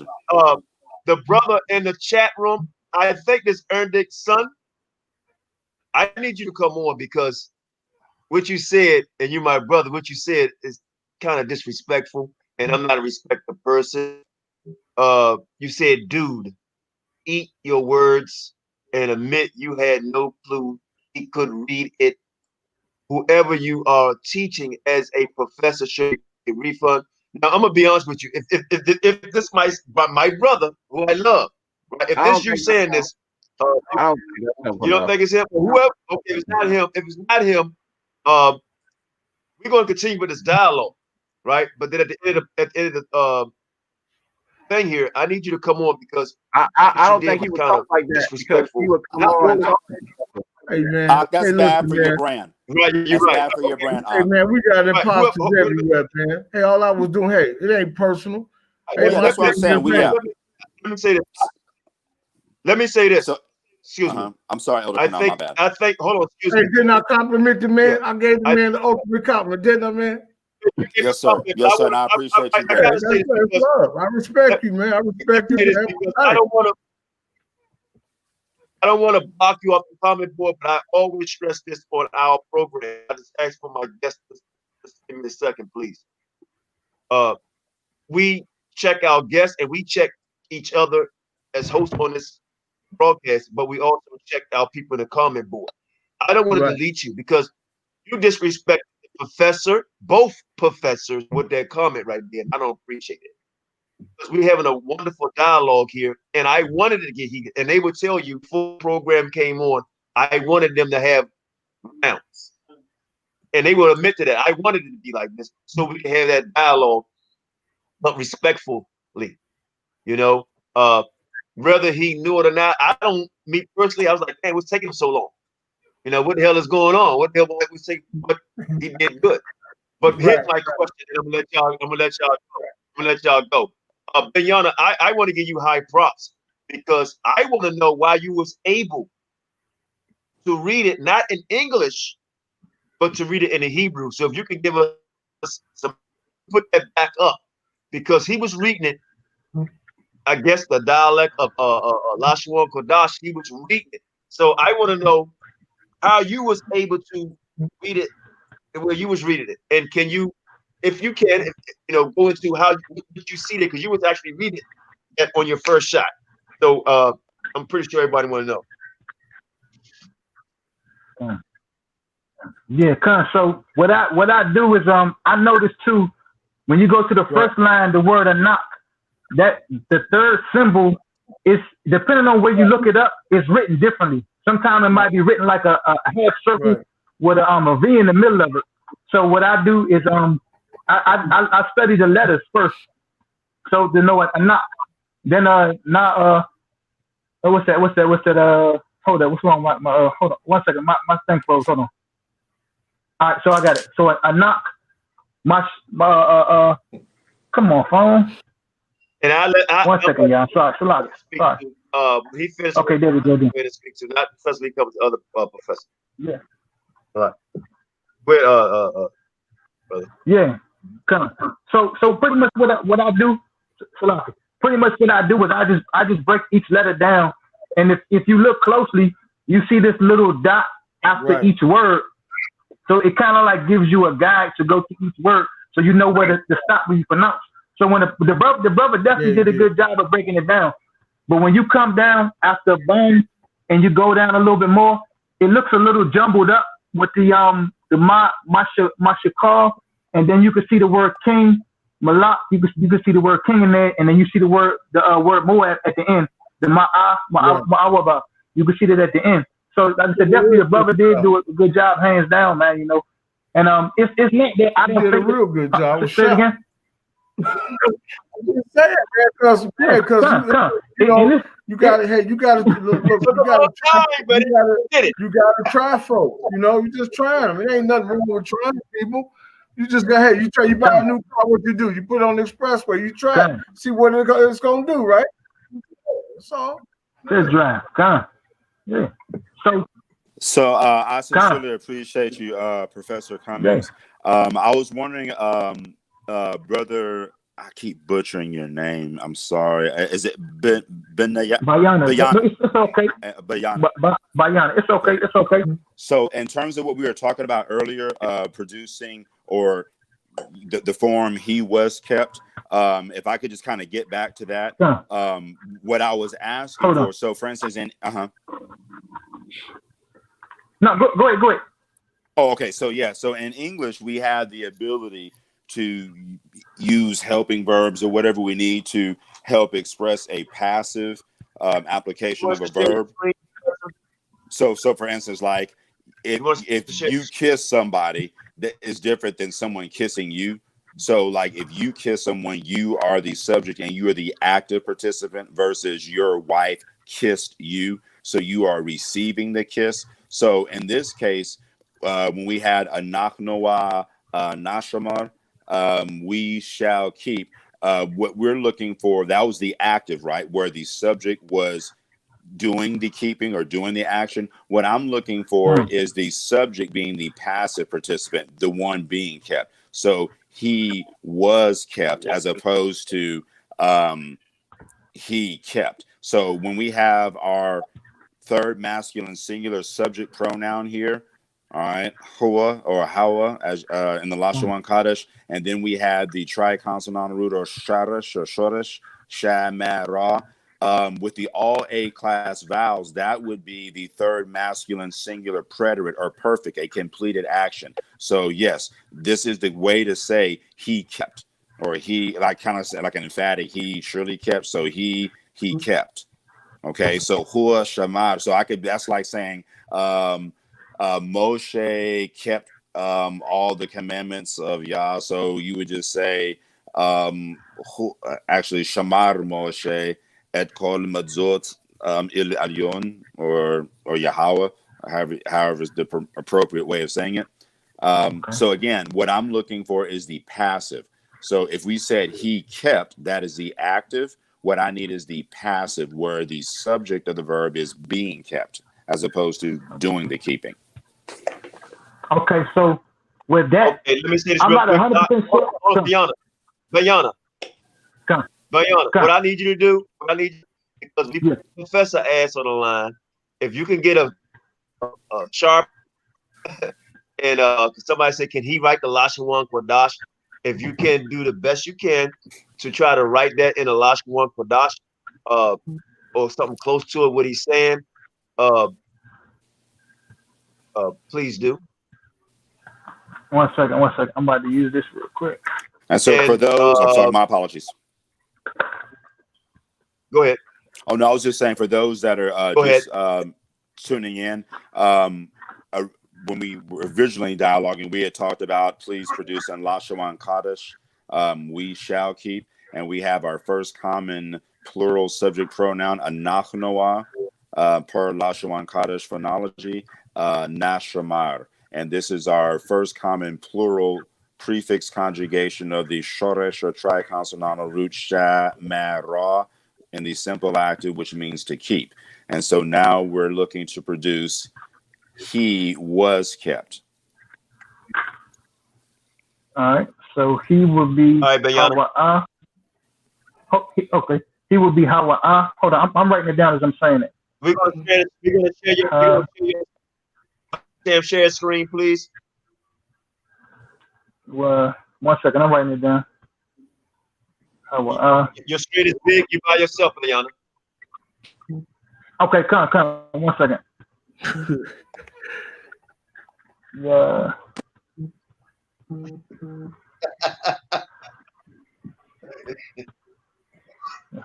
And while the brother is writing, I just want to say I sincerely appreciate you, Professor Cummings. I think you made a very poignant point, right? Something that most of the proponents of the Lashon Kodesh would be well advised to listen to.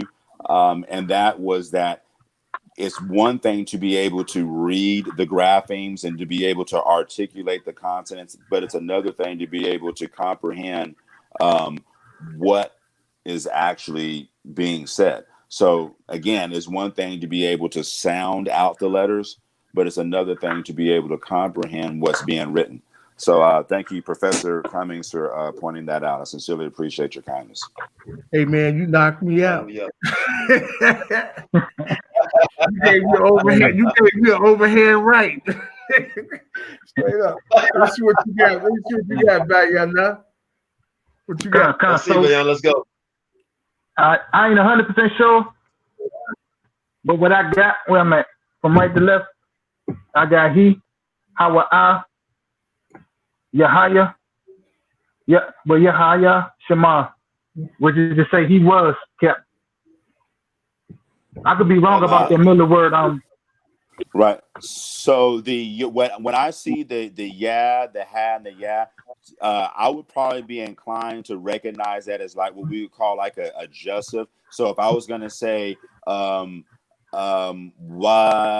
yidber Elohim yehiur wa yehiur, so let there be. So yeah, in Lashon Kodesh, I believe that would be vocalized as Yahaya. So if that's Yahaya, that would be a third masculine singular jussive, which means you're just expressing will or intent. So let it be or let him. So I'll tell you what, let's just do it this way. Because like I said, I'm not in the interest of, I'm not trying to put anybody on the spot. What I really wanted to do is just to kind of, so what I'm going to do is just to cam up for a second, my brother. And so let's just stick with your third masculine singular subject pronoun here with the hoa.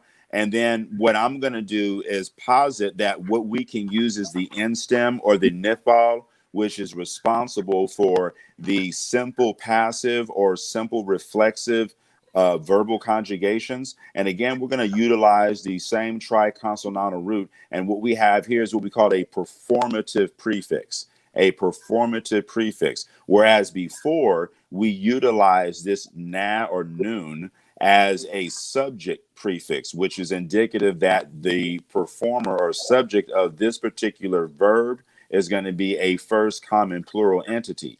Here, this particular noon is being used as a performative prefix to announce to either the reader or the listener that this particular verb should be understood in the mood of the simple passive or the simple reflexive. Okay, so we have quite a dilemma on our hands because in the absence of vowel diversity, the same vocalization, so the same phonological assets and the same morphological features. So for those that are listening, our fancy words that we're using, morphology relates to the look. It is what you see. Phonology relates to the sound, what you hear. Syntax relates to the arrangement of our constituents, all right? And so what we have morphologically, our look is a na, a sha, a ma, and a ra, which is responsible for producing anach noah nashamar, which means in Lashon Kodesh, we shall keep. However, in order to produce the passive verbal application, right, he was kept, we're going to need this performative prefix noon. But because there's an absence of vowel diversity, that means the same vowel, thematic vowel sequence would have to be applied here, which yields the same sound, nashamar. So is hua nashamar, and then we have anach noah nashamar. So how do we differentiate the semantic value? Semantics means meaning when we have what we call morphological and phonological ambiguity. So again, nashamar is what we use to produce the prefix conjugation of the simple action, we shall keep. We also have nashamar to produce the third masculine singular suffix conjugation preterite, he was kept. So prefix conjugation, G stem, right? First common plural, we shall keep. But here we have our end stem or nipal, right? He was kept. Third masculine singular suffix conjugation. So my point is that what the Lashon Kodesh does allow one to do is to articulate or vocalize the consonants, which are unique places of articulation, but it doesn't necessarily allow for coherent speech, or nor does it allow, when I say coherent speech, when I say meaning that we have a way to differentiate between mood, person, and gender. And Well, so, but the thing is, brother. yes, sir. When you translating, it's hard to have coherent sound or speech unless you insert a vowel. That is absolutely correct, sir. And so, Because the vowels give speech and they give sound, and they also make the word distinct. And like the other brother mentioned earlier, Brother Ben Yah, the periods and the wall separate each word. But unless you tinker with the translations with the vowels, you'll never know. That's it, unless you have eyes to see and you can actually identify these words while you read. So you need to insert the vowels to make meaning of the words. absolutely, that is absolutely correct. That's just if you're a novice. You know what I mean? Absolutely, sir. Yeah. So we do, and so and I'm agreeing with you, basically. Yeah, yes, sir. Absolutely, I understand you. Yeah, Let so we're in complete agreement. I'm sorry. Okay, No, so, wonderful. So let me interject. Go ahead, brother. I'm coming. Hold on. I gotta interrupt this for a second.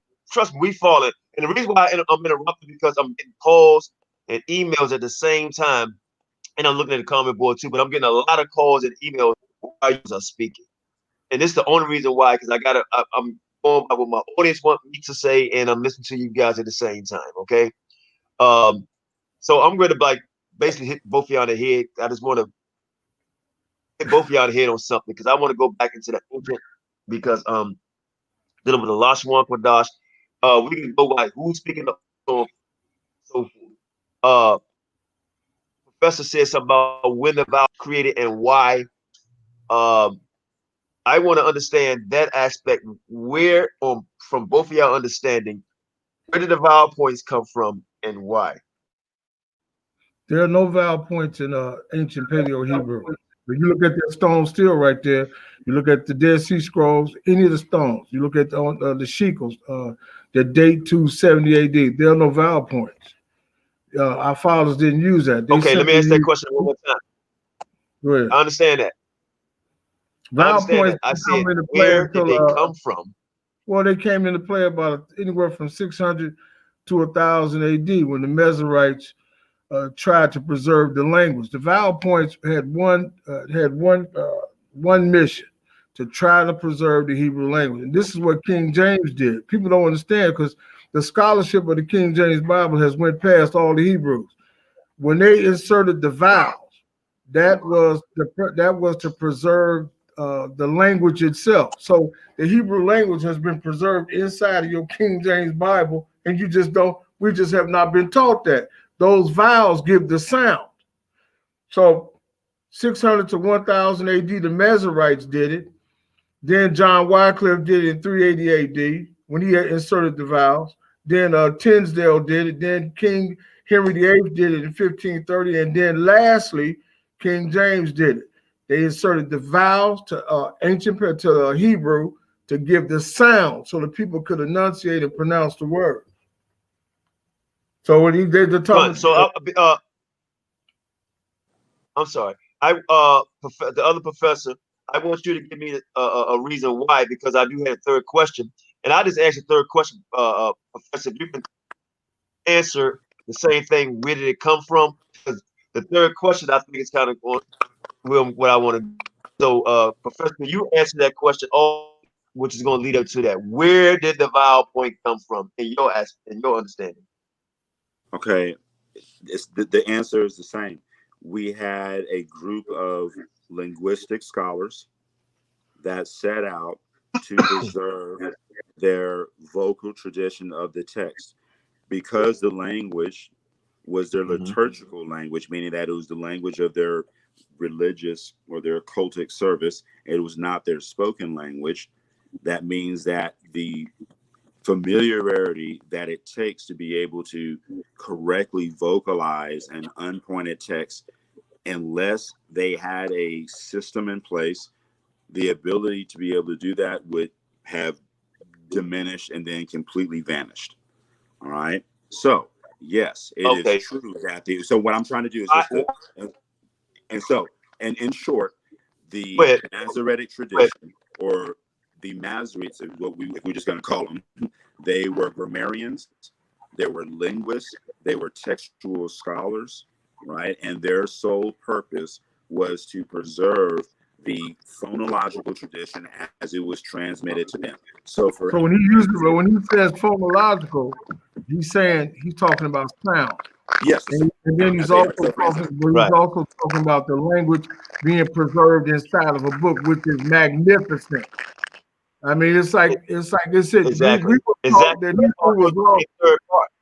You said, y'all hear me? We was taught that the Hebrew language was lost, and it has been preserved in the Bible with verbs. I mean, not verbs, vowels. That's why. Right. That's why I asked you, how do they call it Yiddish then? Why? So, see, y'all got one bill here. So why do you call it Yiddish? Well, Yiddish is modern Hebrew. Paleo Hebrew and Aramaic is not modern, and it had no dialect. The dialect had to come out of Europe to be Yiddish. It had to be modern, and it had to be a European dialect of languages. Paleo Hebrew, Aramaic is not modern, nor is it European.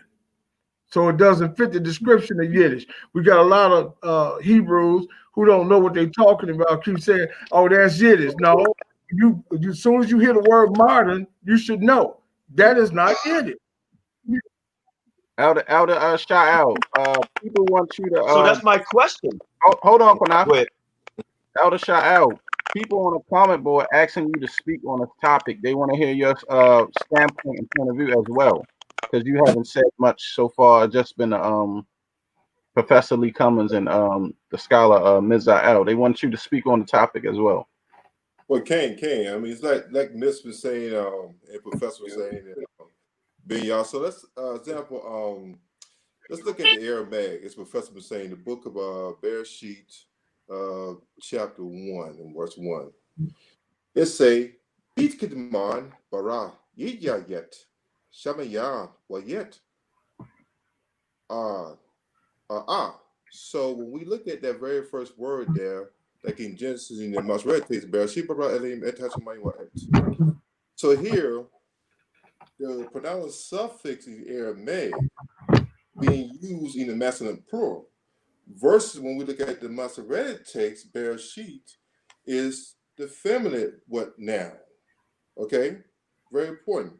From Yeshua's root, resh out of shin. So, but let me finish. So I'm showing you now the morphology, phonology, and syntax from the different languages, as Professor Cummings was saying. Okay, so we understand bara, we agree with that. That's a verb. Now, yiyah will come from the surest third hey verb in Aramaic, two. What is so interesting about the Aramaic text of the Targum, here we have the yet, which is being used as an accusative in Aramaic, versus Bereshit bara elim et hashemayim wa et. Okay, so now we have Shemayim, okay, or Shemayah. Now in Aramaic, the definite article or the determinate aleph is being used, versus in biblical Hebrew, you would have the definite article hey in front of a word. Now in Aramaic, the determinate, or what we call the definite article, is being used, it's an aleph, being used at the end of the word, the heavens. Okay, then we have what we yet, which is being used as an accusative. Okay, point to what? Which is what? The earth. Okay, so I'm just backing up what Miss saying, Professor saying, versus the two different languages. I mean, I'll be all night going into the different forms of Aramaic and stuff like that. Right. Okay, just backing up what Professor Cummings was saying. So I pray I kind of give the audience, saying kind of question between the two languages and stuff like that. Right. That's kind of one example. Well, but the Masoretic, the Masoretic script. It's like this cat that's in Jerusalem right now who calls himself Esau. Well, who Israel, the Hebrews perceive to be Esau, even though he don't look like us. In order for him to be Esau, he should look like us. So we know this cat that's down there, he got to be Japhet, the Gentile. I believe that Esau's in the land. He must be in the background. So, but anyway, to make a long story short, this guy goes into, you know what I'm saying, Shaly? The guy goes into the land.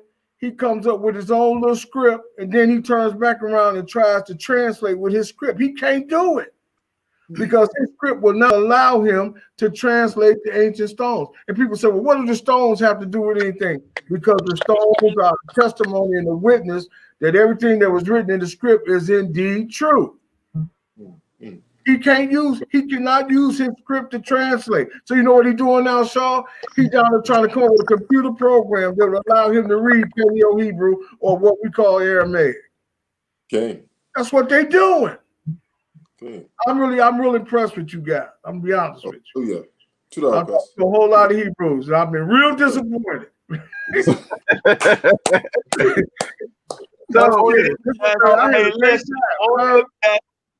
Hey, only brothers and sisters, only the best on F.O.P.E. Yeah, I'm not no hater. On F.O.P.E. only had the best, baby. For our people edification, we only have the best on the program. I still want to say this though, for us, you know, Lashawan Kodash and the biblical classical Hebrew. I still say I like both. Even though I like the Lashawan Kodash better, but I understand the argument with the biblical and classical Hebrew argument. I just prefer to use the Lashawan Kodash because I find it for myself.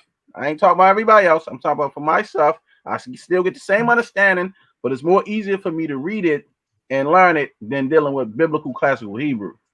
That's all I'm saying. But I'm not saying we shouldn't learn biblical or classical Hebrew. I'm just saying my personal preference, I'd rather do it in Lashawan Kodash. It's more easier for me, you know, to pronounce it and read it. And that's why I asked the question, Shashan. That's why I asked the question. I was kind of surprised that Bayana was able to read it so quickly. You understand? That's why I was like, wow, we know it. That's why we know the lingo. You know what I mean? And like I said, we understand it. Like, man, when we dialogue and we go over Hebrew stuff, we understand what we talking about when we dealing with Lashawan Kodash. We probably get the same understanding as with people doing it with biblical or classical Hebrew, not probably to the whole degree of saying, okay, this is first person plural, but if we interchange it, yeah, we can still get it. I just will pronounce it in Lashawan Kodash instead of into the biblical or classical Hebrew sound. But I still get the same understanding. Yeah, but you remember what Paul said? Paul talked about speaking in tongues and prophesying. And he said, hey, man, he said, I don't have a problem with you speaking in tongues, but if it can't come in the midst, he don't know what you're doing, he gonna think you babbling or you a fool or a crazy man.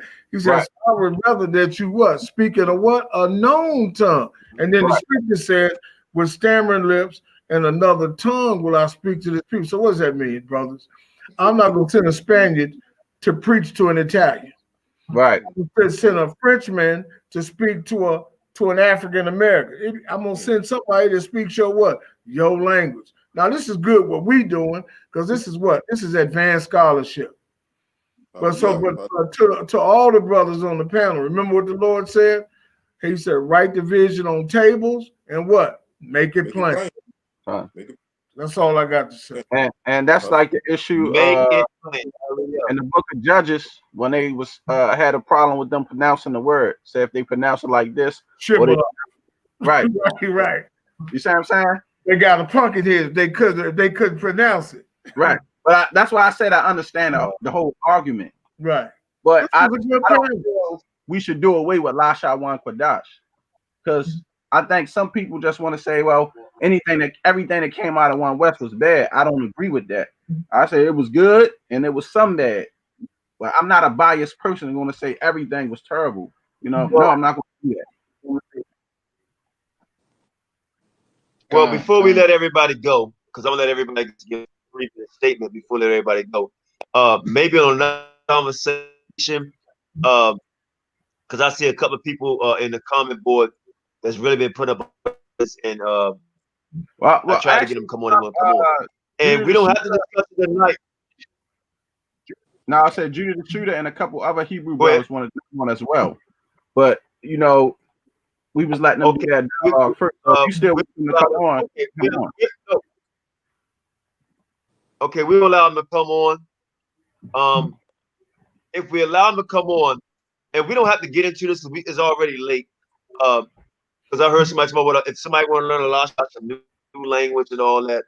Man, I don't want to get that because some of the stuff that we saw here tonight, some people say new, and then with this ancient text, is that new? And then we can look at Isaiah, 53. What did it say? And what language was it spoken in?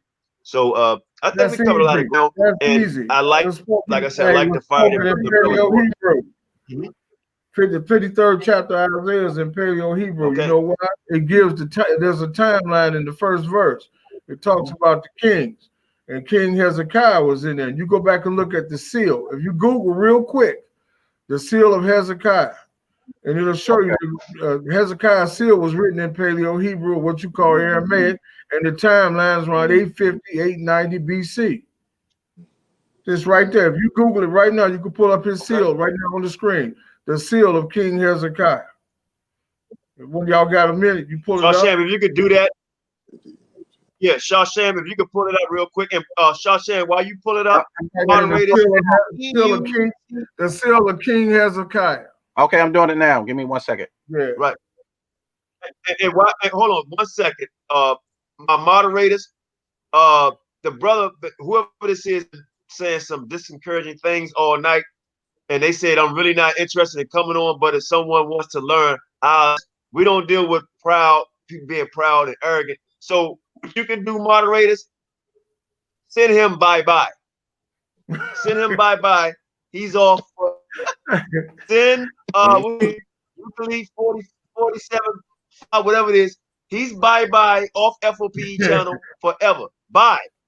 Send him bye-bye. I offer you to come on, and you want to be arrogant and all that. Whatever scholarship you may have had, we don't want to know it now. Bye-bye. Send him bye-bye. He's off. Bye. But sometimes you have to have people that are where they are, and had they not had an opportunity to see what happened here tonight, see what happened here tonight might shape and reshape the way that person interacts. You know what I'm saying? So don't send them away. Allow them to have access, because this is what they need. You know what I'm saying? You will help cultivate the type of behavior you want to see in the future through frequency of interaction. So the more they get a chance to operate with a high caliber man like you, they will begin to show you the type of behavior patterns that you think are pleasing or acceptable. As opposed to sending them away, give them more opportunities to interact with you. Even if they don't come on, sometimes they're seeing you and hearing you. Right. Let me answer that. I can respect that because you got your field and I got mine. Right. And so my field is what this program is about.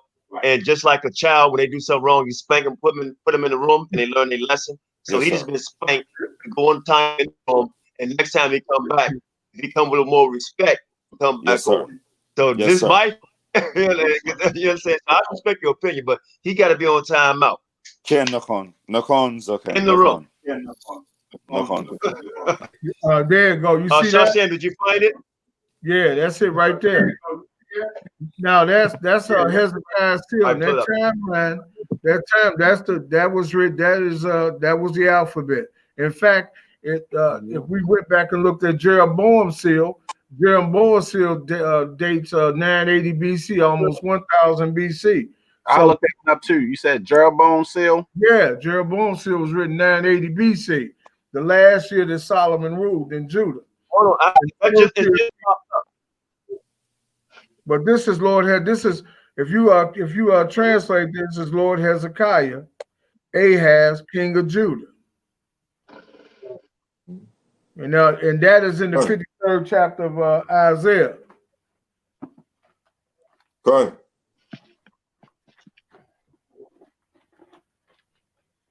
Let me make sure. That first chapter ought to mention Hezekiah. Let me see. There it is right there. The first chapter of Isaiah says, the vision of Isaiah, the son of Amos, which he saw concerning Judah and Jerusalem in the days of Uzziah, Jotham, Ahaz, and Hezekiah, kings of Judah. So on this stone still right here, you got two kings' names. Lord Hezekiah, the first one, then you got the wall, the Aleph, and then you got the Hay, and then you got the Zah, which is Ahaz. So you got two kings, Lord Hezekiah and Ahaz, king of Judah. And that the timeline for that, I can look that up right quick if y'all want it. But the timeline for that got to be around, I don't know, 825 BC. So Isaiah was written what? In Paleo Hebrew. And this lines up with what King James translator said, that the Old Testament was taken from the original tongue. Con. You guys still there? Con. We ain't Yes, we're still here. I'm about to pull up the other seal. Just give me 1 second. That's what I'm doing. I'm about to put it on the screen. That's all I got, brothers. That's cold though, ain't it? The seals are out there. This is what I keep saying. They keep playing this game, but the language is the same. And if I went down and looked at Hezekiah, the timeline for Hezekiah was 725 BC. So in 725 BC, what is that? I mean, in 725. I'm sorry, Professor. I'm looking at it. What the hell is that? I never. That's Lamid. Stone. What is that? That's from right to left. You got the Lamid. All the brothers were called Lord. You know, you remember in the New Testament it said Sarah called Abraham Lord. That wasn't an anomaly. That was the norm. If you go back and read the original text, they were all called Lord. This Lord, Het, this right here signifies what? That this is the king, the high priest, the governor, the steward, right? The Zah, what? Priest. Well, sometimes the Zah represent the priesthood. So Lord Hezekiah, and then you got two Alis. You got this one, and you got the other Ali. Ahaz, two kings of Judah, and that's 725 BC, man.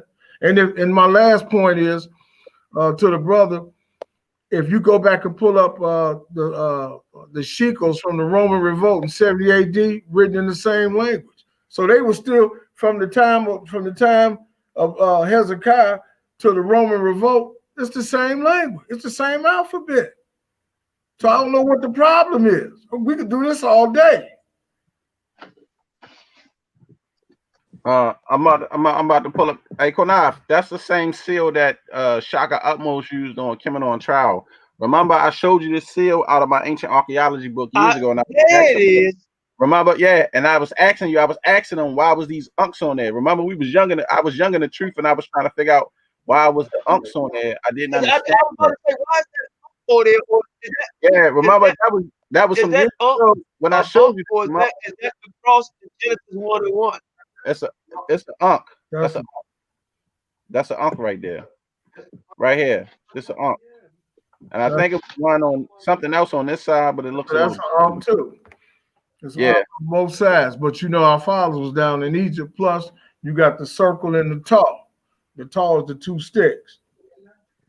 But the focus is they were still doing what? They were still using the alphabet of Shem all the way down to 725 BC. And if the brother pull up a shekel from the Roman revolt, you'll see the Roman revolt, the shekels written in the same alphabet. So these people that's trying to push another alphabet, they got a problem. The stones and the money say something completely different.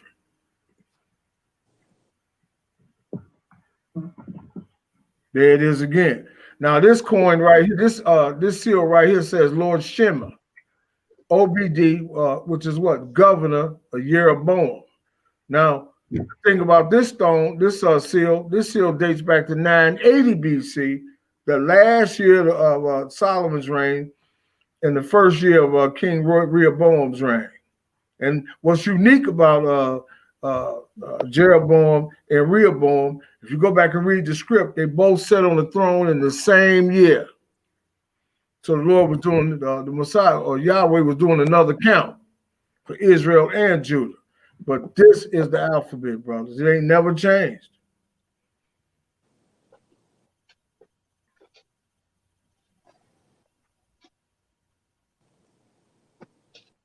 You guys still with me? Yeah, I'm here. You got silent right here, boy. Hey, this is tight, ain't it? The evidence. See, we can talk all day, right? What's the last? What's the last? You said something about a shackle. What was it you wanted me to pull up? Pull up. This is what you do. Pull up. Type in shekel. SHEKEL. The Roman revolt, 70 AD. Okay. And you go see at from 70 AD to 74 AD that the alphabet is still the same. And you know who minted this money? They couldn't say it wasn't the Romans. It was who? It was our fathers.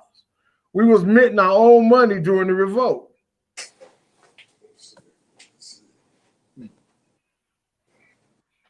So, you know, the alphabet, Esau tried to do away with the alphabet like he's tried to erase us. The cat didn't want nothing to do with us, even our alphabet.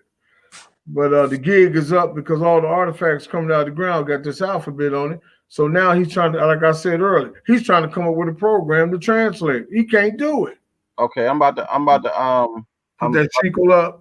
Yeah, they got different ones. I got all these in my archaeology books, but just as long as it's 70 says from the revolt, it should be in this alphabet. Okay, hold on. Yeah. Now this is 980 BC. What he's going to put on the screen now has a carbon date, a date on it of 70 AD, 70 to 74 AD. I mean, yeah, that's almost 1,000 years later. These brothers were still writing in Paleo Hebrew. Mm-hmm. That's interesting, ain't it? Hey, Mr. Professor Cummings, and I'm getting calls and text messages telling me how much everybody's enjoying this. Talking about this is like historic. They just tell me how beautiful this is. So I was going to stop, but I said just go ahead and keep. Hey, some of these brothers are sharp, man. This is one of the sharpest brothers I'd have ran into, and I'd have ran into a bunch of imposters. You know what I'm saying, bro? Professor Trip, man. It's like in my time where I'm at, it's almost 11 o'clock. I'm enjoying myself. I'm supposed to be in the bed. I got to be at work in the morning. But this is the most fun I've had since, in a long time. See what I'm talking about, huh? But I had on. You got that? Y'all see this seal right here? It says Shin, Kaf, Lamed, Shiko, Yad, Shin, Resh, Alif, Lamed, Yisrael. And so in the middle, where it says Shin, Gamil, is giving you the year that this Shiko was minted. So it was minted in the third year of the revolt. But this is 70, so that'd be 73 AD, 71 AD, because I think the revolt started in 68, right? So this was the third year. Our fathers minted this, and they used what? They used this, what you call Aramaic, Phoenician, Moabite, or Paleo Hebrew. This is what it was. The money, hey, what they always tell you, follow the what? Follow the money. If you want to catch a crook, we just caught the crook, right? Come on. So there it is. And then you see Jerusalem is spelled totally different on here. It's Yad, Resh, Shin, El, Yad, Mem. Yah-Rushalem, not Jerusalem, because there was no J at the time. So it had to be what? Yah-Rushalem. And if you look on the other coin, it wasn't Israel, it was Yisrael.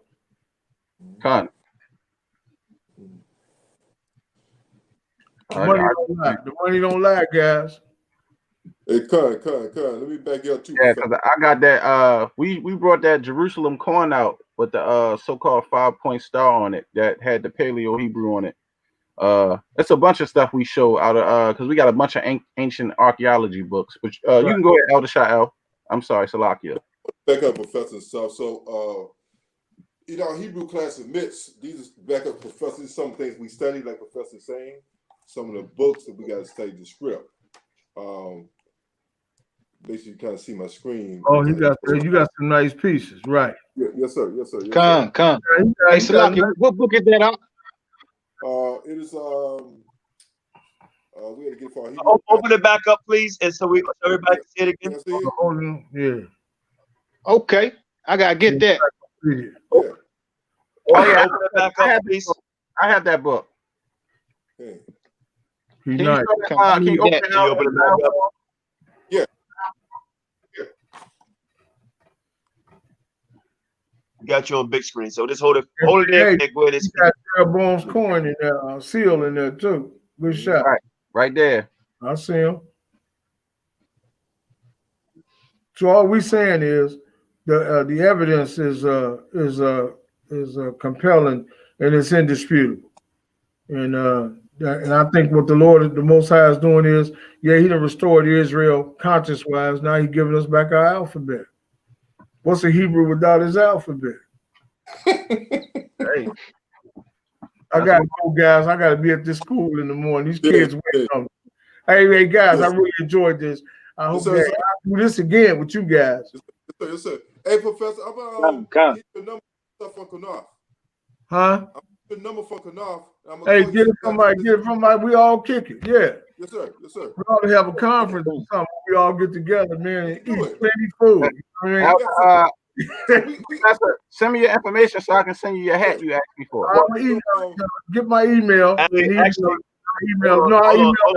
Hold on. I'll shoot the email to Qanath.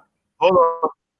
I'm gonna hook everybody. I'm gonna hook everybody. I'm gonna give everybody. I'm gonna shoot everybody a text, email, everything. I promise you. I'm gonna do that. All, all of y'all emails up together. I mean, I gotta go. I'm gonna do all that. It's a lot of fun. I like this. Real talk. I'll see you guys, man. When next time them cats invite me. Yes, sir. All right, man. Love, brothers. Gotcha. All right. Shalom. So we're gonna have that conference coming up very soon. All right. Hey, look, man. I'm not antagonistic. I'm not adversarial. I mean, I just love wisdom, you know, and that's what we're supposed to be lovers of wisdom, right? And you know, hey, man, you can't get that. You know, one of the things that the old timers used to do, they would put you in a chair and start asking you questions. They would examine you. See, right now, ain't nobody being examined. Hey, can I say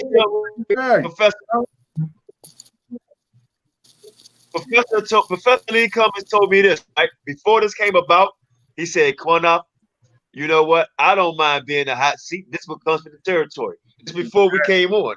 He said, because I love my brothers and all that. He said, this is where I'm supposed to be, in the hot seat. That's what he told me before we came on. He said, I don't mind that. You know, he said, so I love the brothers, let's get it on. And everybody done a wonderful job. That fireman's hat on. But man, what a fireman at? What a firehead at? I didn't have time to get it, man. All right, guys. He was going to play. Look. Hey, man, y'all be easy, man. Hey, shalom. Give me fire. School just shalom. All right. Oh, man, it's beautiful, man. Beautiful. I'm going to turn it into in a minute. He said, yeah, y'all call this Sunday Night Fire. Gun. He said, y'all call this Sunday Night Fire. He said, I'm going to go buy a fire hat. Gun. Hey, look, you know what? Go ahead and get your last first. I got a couple of people going to come on. So, brothers, we're going to start with the elder first. Go ahead. Say what you got to say.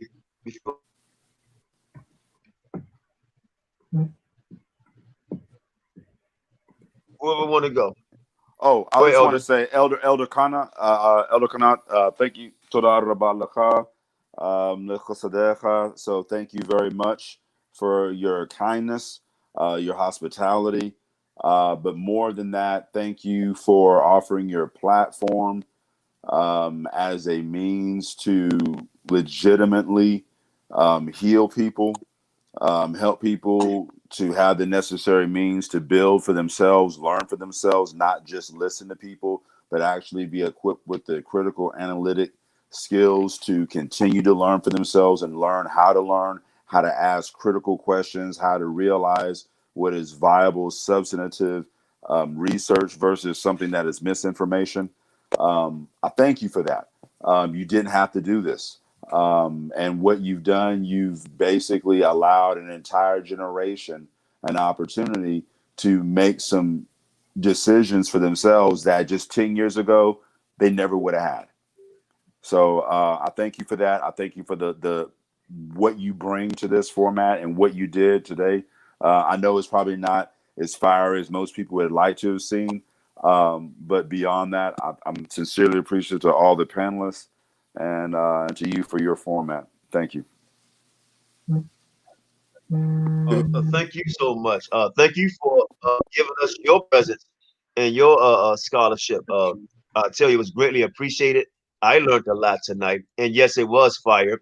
You know, because what was spoken of tonight, I really heard before. you know, and to see brothers able to dialect and have a conversation and to agree to disagree. But at the end of the day, we understand that we are family, you know, and we can grow in the knowledge together. And I believe for me, I don't know about everybody else. This is the first time I ever seen where people come together with the language and try to come to some mutual agreement. And the job is not done yet.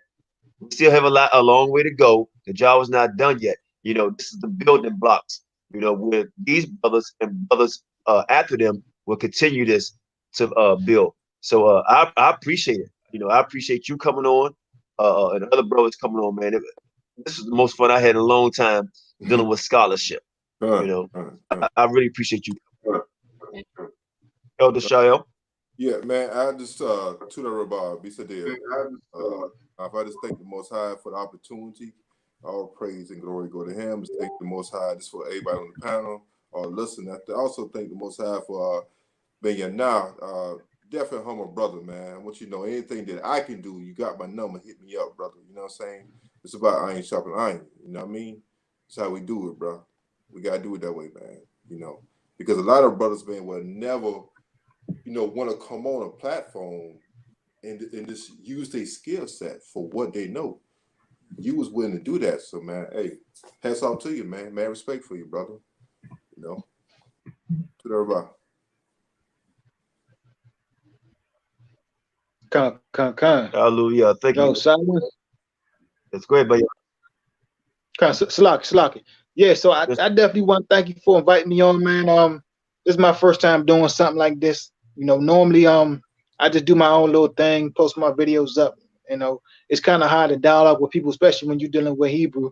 You know, I much respect to both of you brothers, brother Shael, and I forgot your name, brother. Much respect to you too, brother. You know, and it's never, to me, I truly believe you can get understanding using any form of the letters, even if you pronounce it the way you pronounce it, you get understanding. And like I say, I was right with you the whole time, brother, man. You know, you did your thing on the translating of the text, and like the professor said, there are a lot of people that cannot translate anything, man.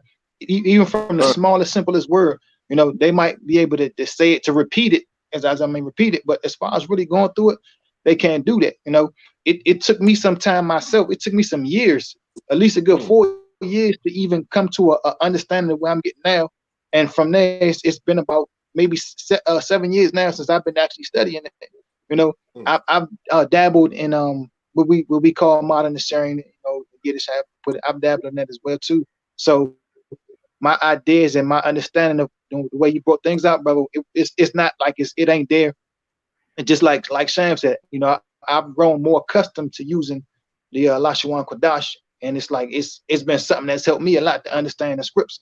And without understanding the Hebrew language, when you're dealing with the scriptures, it's like you lose a whole lot of understanding, because you thinking you're reading something because it's in English, and that it's giving you a proper understanding. Whole time you look it up in Hebrew, it's saying a completely different thing. You know, just one example real quick. When you read in Genesis, when you read where it says Bara Ashath, you would think that it's literally saying in the beginning, but the word Ra'ash, you know, it means the head. It's talking about your head, the heading, in the heading, right? So somebody that doesn't study Hebrew, they would think it's saying in the beginning. No, that had nothing to do with that. But you know, I definitely appreciate, you know, y'all put this thing together, man. And the Most High, where we get another one of these things going, man, and we can really put some more stuff on the table, man. Definitely. We have to practice being more controversial, so we'll have to have a conference call like backstage so we can figure out how to have some tables and chairs being thrown. So good. Hey, Elder, you're right. But you know, I told, like I said, the listener audience don't know. I told all of them I do want them to bring them to it. If you don't, I'm gonna make you do it. You know, so actually we don't even need it. You know, sometimes people need that.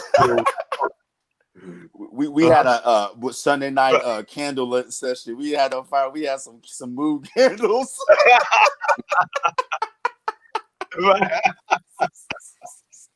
No doubt about it. No doubt about it. Hey, I enjoyed myself. I really did. I enjoyed myself. And I tell you this, a lot of times when you, for me personally, I've been around a lot of scholars. I really have.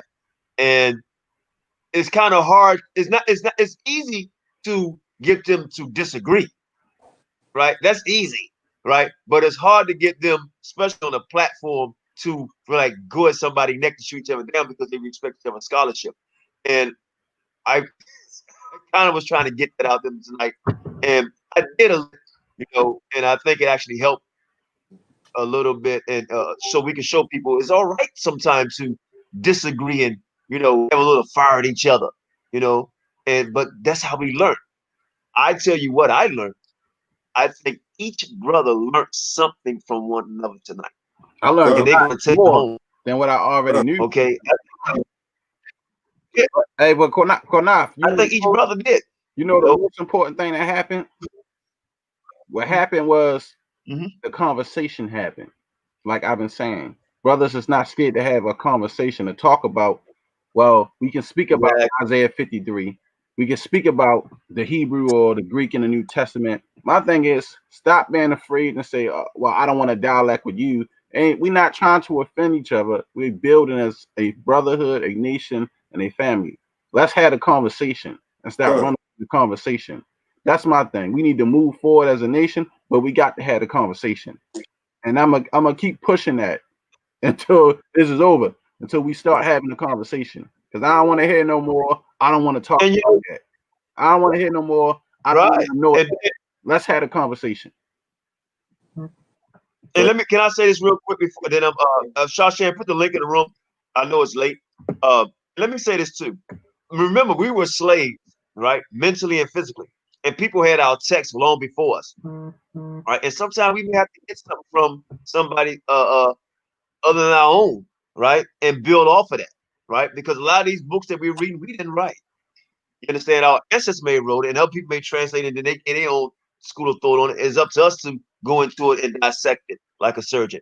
You understand? So sometimes we have to look at that also. Let's not be so quick to shoot other people down on what they may bring to the table. What I mean by other people, not of our nationality. So just be mindful of that. Don't be so quick to, this person blue, this person green. You just never know. You never know. So I enjoyed all you brothers on here, and I hope you come back again. I do have other topics in the Hebrew I didn't give you guys privy to. Now that behind stage next time that we'll discuss, and I'm pretty sure I know you would be saying, "Oh shit, okay, let's do that." So I do have that in the wings for you. Thanks again for coming on. Shashan, the link is in the room. Y'all want to say something real quick? If nobody come over, we're gonna play our music and we out. Yeah, I'm about to roll out too, man. I just appreciate the opportunity, man. For those who listen to artists don't know, Mitzil is my Hebrew teacher, instructor for like the last 8 years. So he is my teacher. I'm a student of his. So this is what my learning of ancient Hebrew, biblical Hebrew come from. Syriac, Aramaic, Samaritan, Ugaritic, come from Mitzil. That's it. To bar.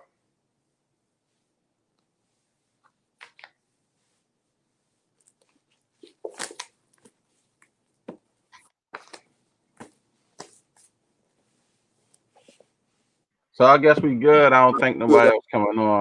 I've been put the link in the room, so I'm out of here, man. Love y'all, brothers. Y'all need me, man. Hit me up, bro. Most time bless. Most time bless. All right, Shaly, I'm gonna play a few songs. You want to play one after? I just feel like doing some things. Let's go.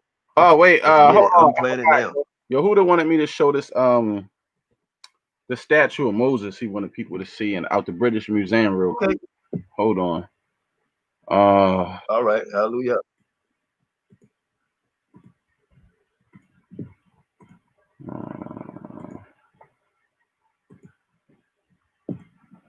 Yeah, right here.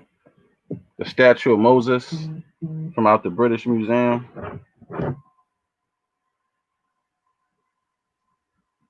He was asking me to show. I don't know if I can. Well, This is the actual hieroglyph of statue of Moses, and they have his name right here. I think this is in the Egyptian language and the Egyptian hieroglyph. And this is the full statue of him. Now, but of course he would look like an Egyptian because he was raised as one. So, and he was a general in the Egyptian army. So, but of course he would have a bald head and be dressed in that form and matter. But that's an actual statue of him. You can go see the statue of Moses at the British Museum website. Matter of fact, I'm gonna put the link in the room for everybody. Put the link in the room. Y'all can go and read it all. Yeah, I just posted a link right there to the British Museum, and you can see the statue, the real statue of Moses. So y'all can see. I'm not gonna read all that. I'm just not gonna do it. I'm lazy. But y'all can go see the statue of Moses. I just put the link in the room, and the British Israel website. I just put the link up. So with that, we're gonna say we out, Qanath. I'll play a couple of, then you got it next. I'm going. I'm ready. Okay, go ahead. All right.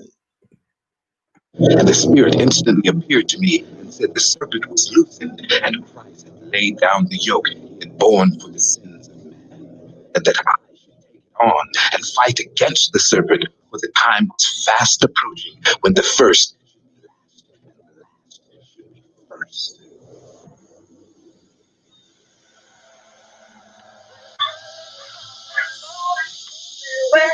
August 1831, Southampton County, Virginia.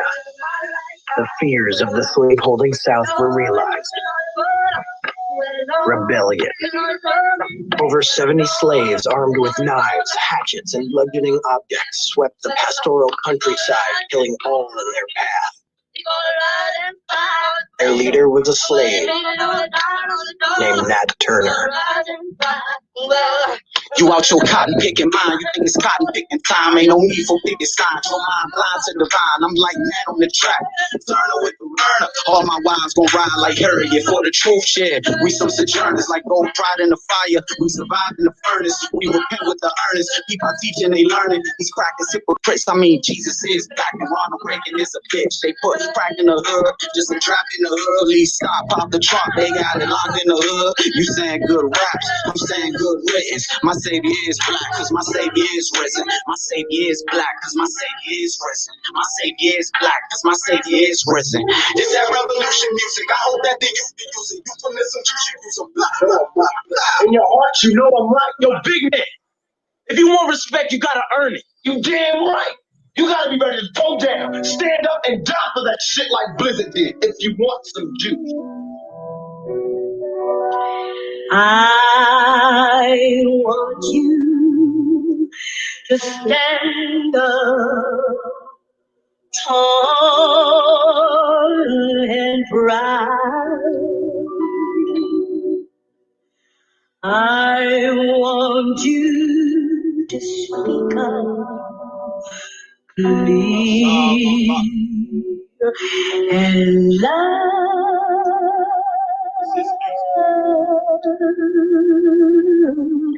Brown babe. These nations is hating, debating our greatness.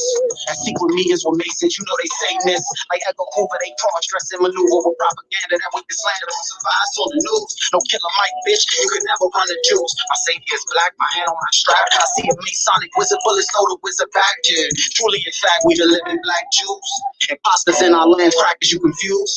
Think we a nuisance, Father, won't let them loose us. Up to him like Moses, no Pharaoh, go ahead and loose us. Marina Abramovich, keep on casting spells, you'll get thrown in the deep abyss. Christ healed the lames, we marching with black fists. Blind date with death, you about to get catfish, cause the ones that's left.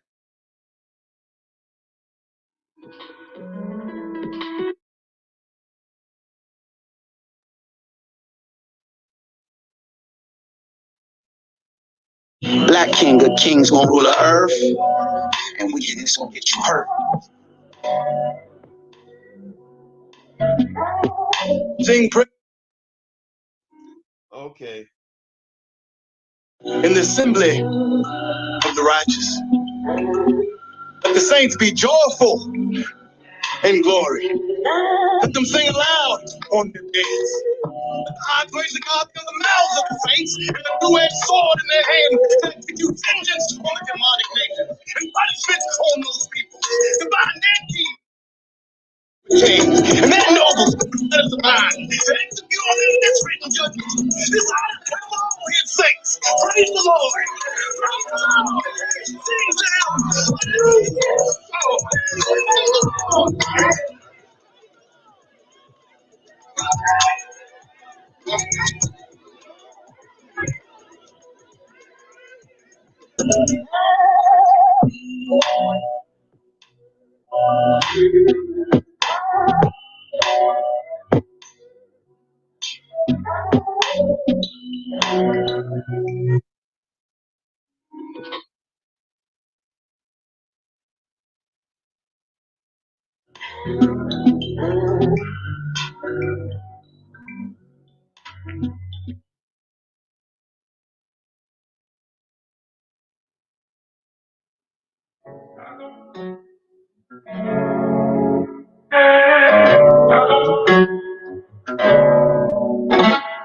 Father, make a way, keep the hate off me. Devil want come, devil want see. Prophecy, make a way for me. No way the devil gonna make me bleed. I've been dealing with different haters for years. Money integrated, that's a lot for me to share. Fuck it if they hate it, this the vision right here. Hold up, devils, hold up. With that spirit when I roll up. You want beef, you get a cold cut. Keep a razor on the low to get your crew cut. Yeah, highlight with this smoking with the windows up. They hating more, so I'm praying. I'm praying more cause they hating. Hating prayers knocking on heaven's door. They hating on what I'm praying for. Yeah, they ain't be singing like the Commodores. Why in the world would anybody put chains on me? I paid my dues to make it. Everybody wants me, but they want me. I'm not happy when I try to fake it. Nights in them trenches, I was working till late. I just went against the odds, took a food up on their plate. But they always find a way to make me look like a disgrace. Family, friends, enemies, all got the same face. Who am I to believe? They let the devil deceive. Living reckless, running naked, like Adam and Eve. Fornicating, trying to condemn me for polygyny. See, for OP, they playing flesh roulette with SPD. Damn, how you gonna lie to me? Hey, what you think I'm Snoopy? I ain't sleeping, I'm at the head of the house. I done heard a lot of birds getting trapped out the house. But that's how they got my uncle. I'm making a different life. I wanna be high, so high. I wanna be free to know the thing I do alright. I wanna be free. Just me. Oh, baby. I'm not racing, pacing in your living room. I'm tripping. I've been going through the motions, feeling shit, losing hope. But God with me, took a trip to Ocean City. Now my eyes baptized in the blue skies like Whitney Houston. They got a problem when the spring, summer, and autumn. Crabs in the bucket want me to fall to the bottom. When they was hungry, I had them. Needed money, I had them. Ain't no way I should feel like Adam. Lying naked and destitute for trees that don't respect their roots. I had to branch off like a real boss. Now I'm off the roof. Out in the stores, Google me, baby. Made in the image of God. The devil never could break me. This world never could mold me. These streets never could hold me. Rap shit seems so Ginobili. I started at 8 like Kobe. Left home way before 24 though.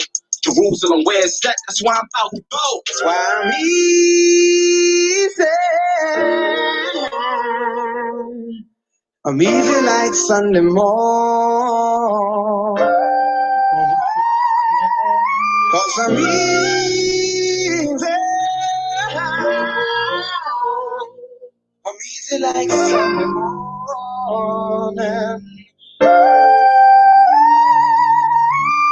brushing off my tux cause I'm a man, Slim. How about you? Big headed like Caillou, cause our father lead the crew. Oh yeah, we headed towards Jerusalem. Our slaves, Mr. 400 years is up, we got next up. So we headed on the world stage, baby. Make sure you fix your braids, ladies. Cause all eyes on we. The ghetto gospel is free. And now the true black Jews can make their enemies flee. Get the fuck about our land, fuck bitches. Stole us straight from West Africa. Put us on them shits like slaves. But on the judgment day, the sea gon' cough up the graves. Decisions you make was grave, yeah. You should have never touched the holy sons of God. You know we going up. From the churches to the kingdom, heathen slaves, we gon' bring them. Like Psalms 149, bind them with feathers of iron. Bread thoughts stay on my mind, I'm a shrine for the divine.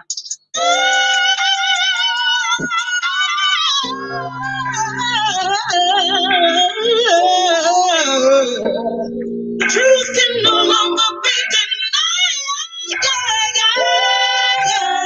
Ready, son, son. Ready?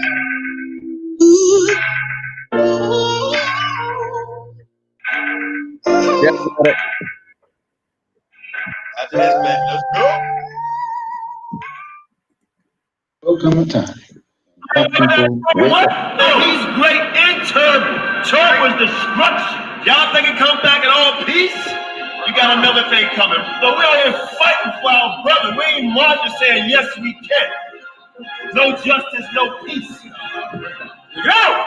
Fight for your sons and your daughters. I'm not wrapped too tight. Got 400 years on my back. I'm angry dog. I'm black like that. Won't contact with you whites. And all the niggas I stand here with, they share my same sentiment. I'm fucked up tonight. Won't kill my brothers no more. Won't all the smoke, motherfucker, popo. It's my battle cry. Oh! Isaiah 14:21, that ancient version of that gun that swore. They stole our name, they stole our shit. We real Judites, motherfucker Jewish. We Lord. Generals, arm your soldiers. We fight tonight like we supposed to. They inherited lies. I'm referring to all whites.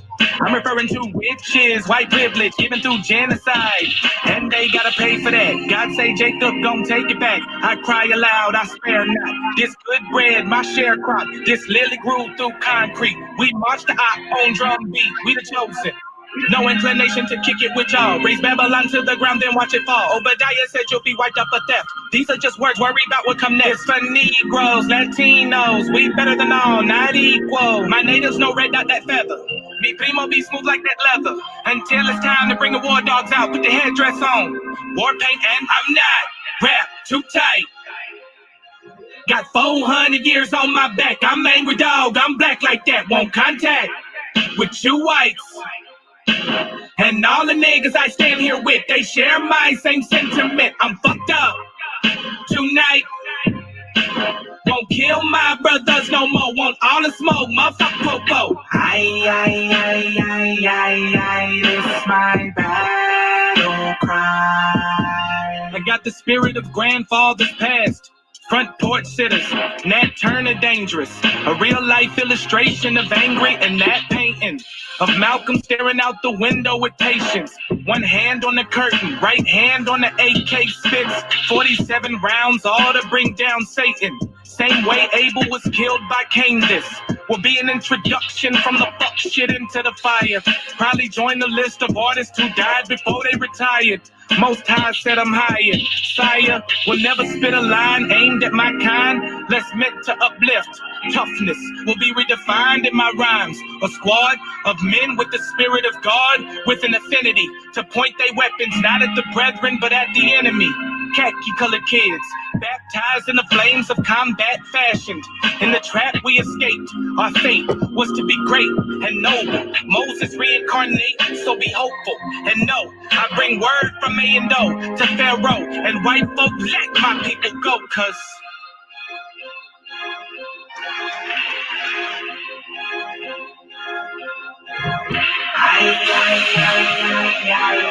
it's my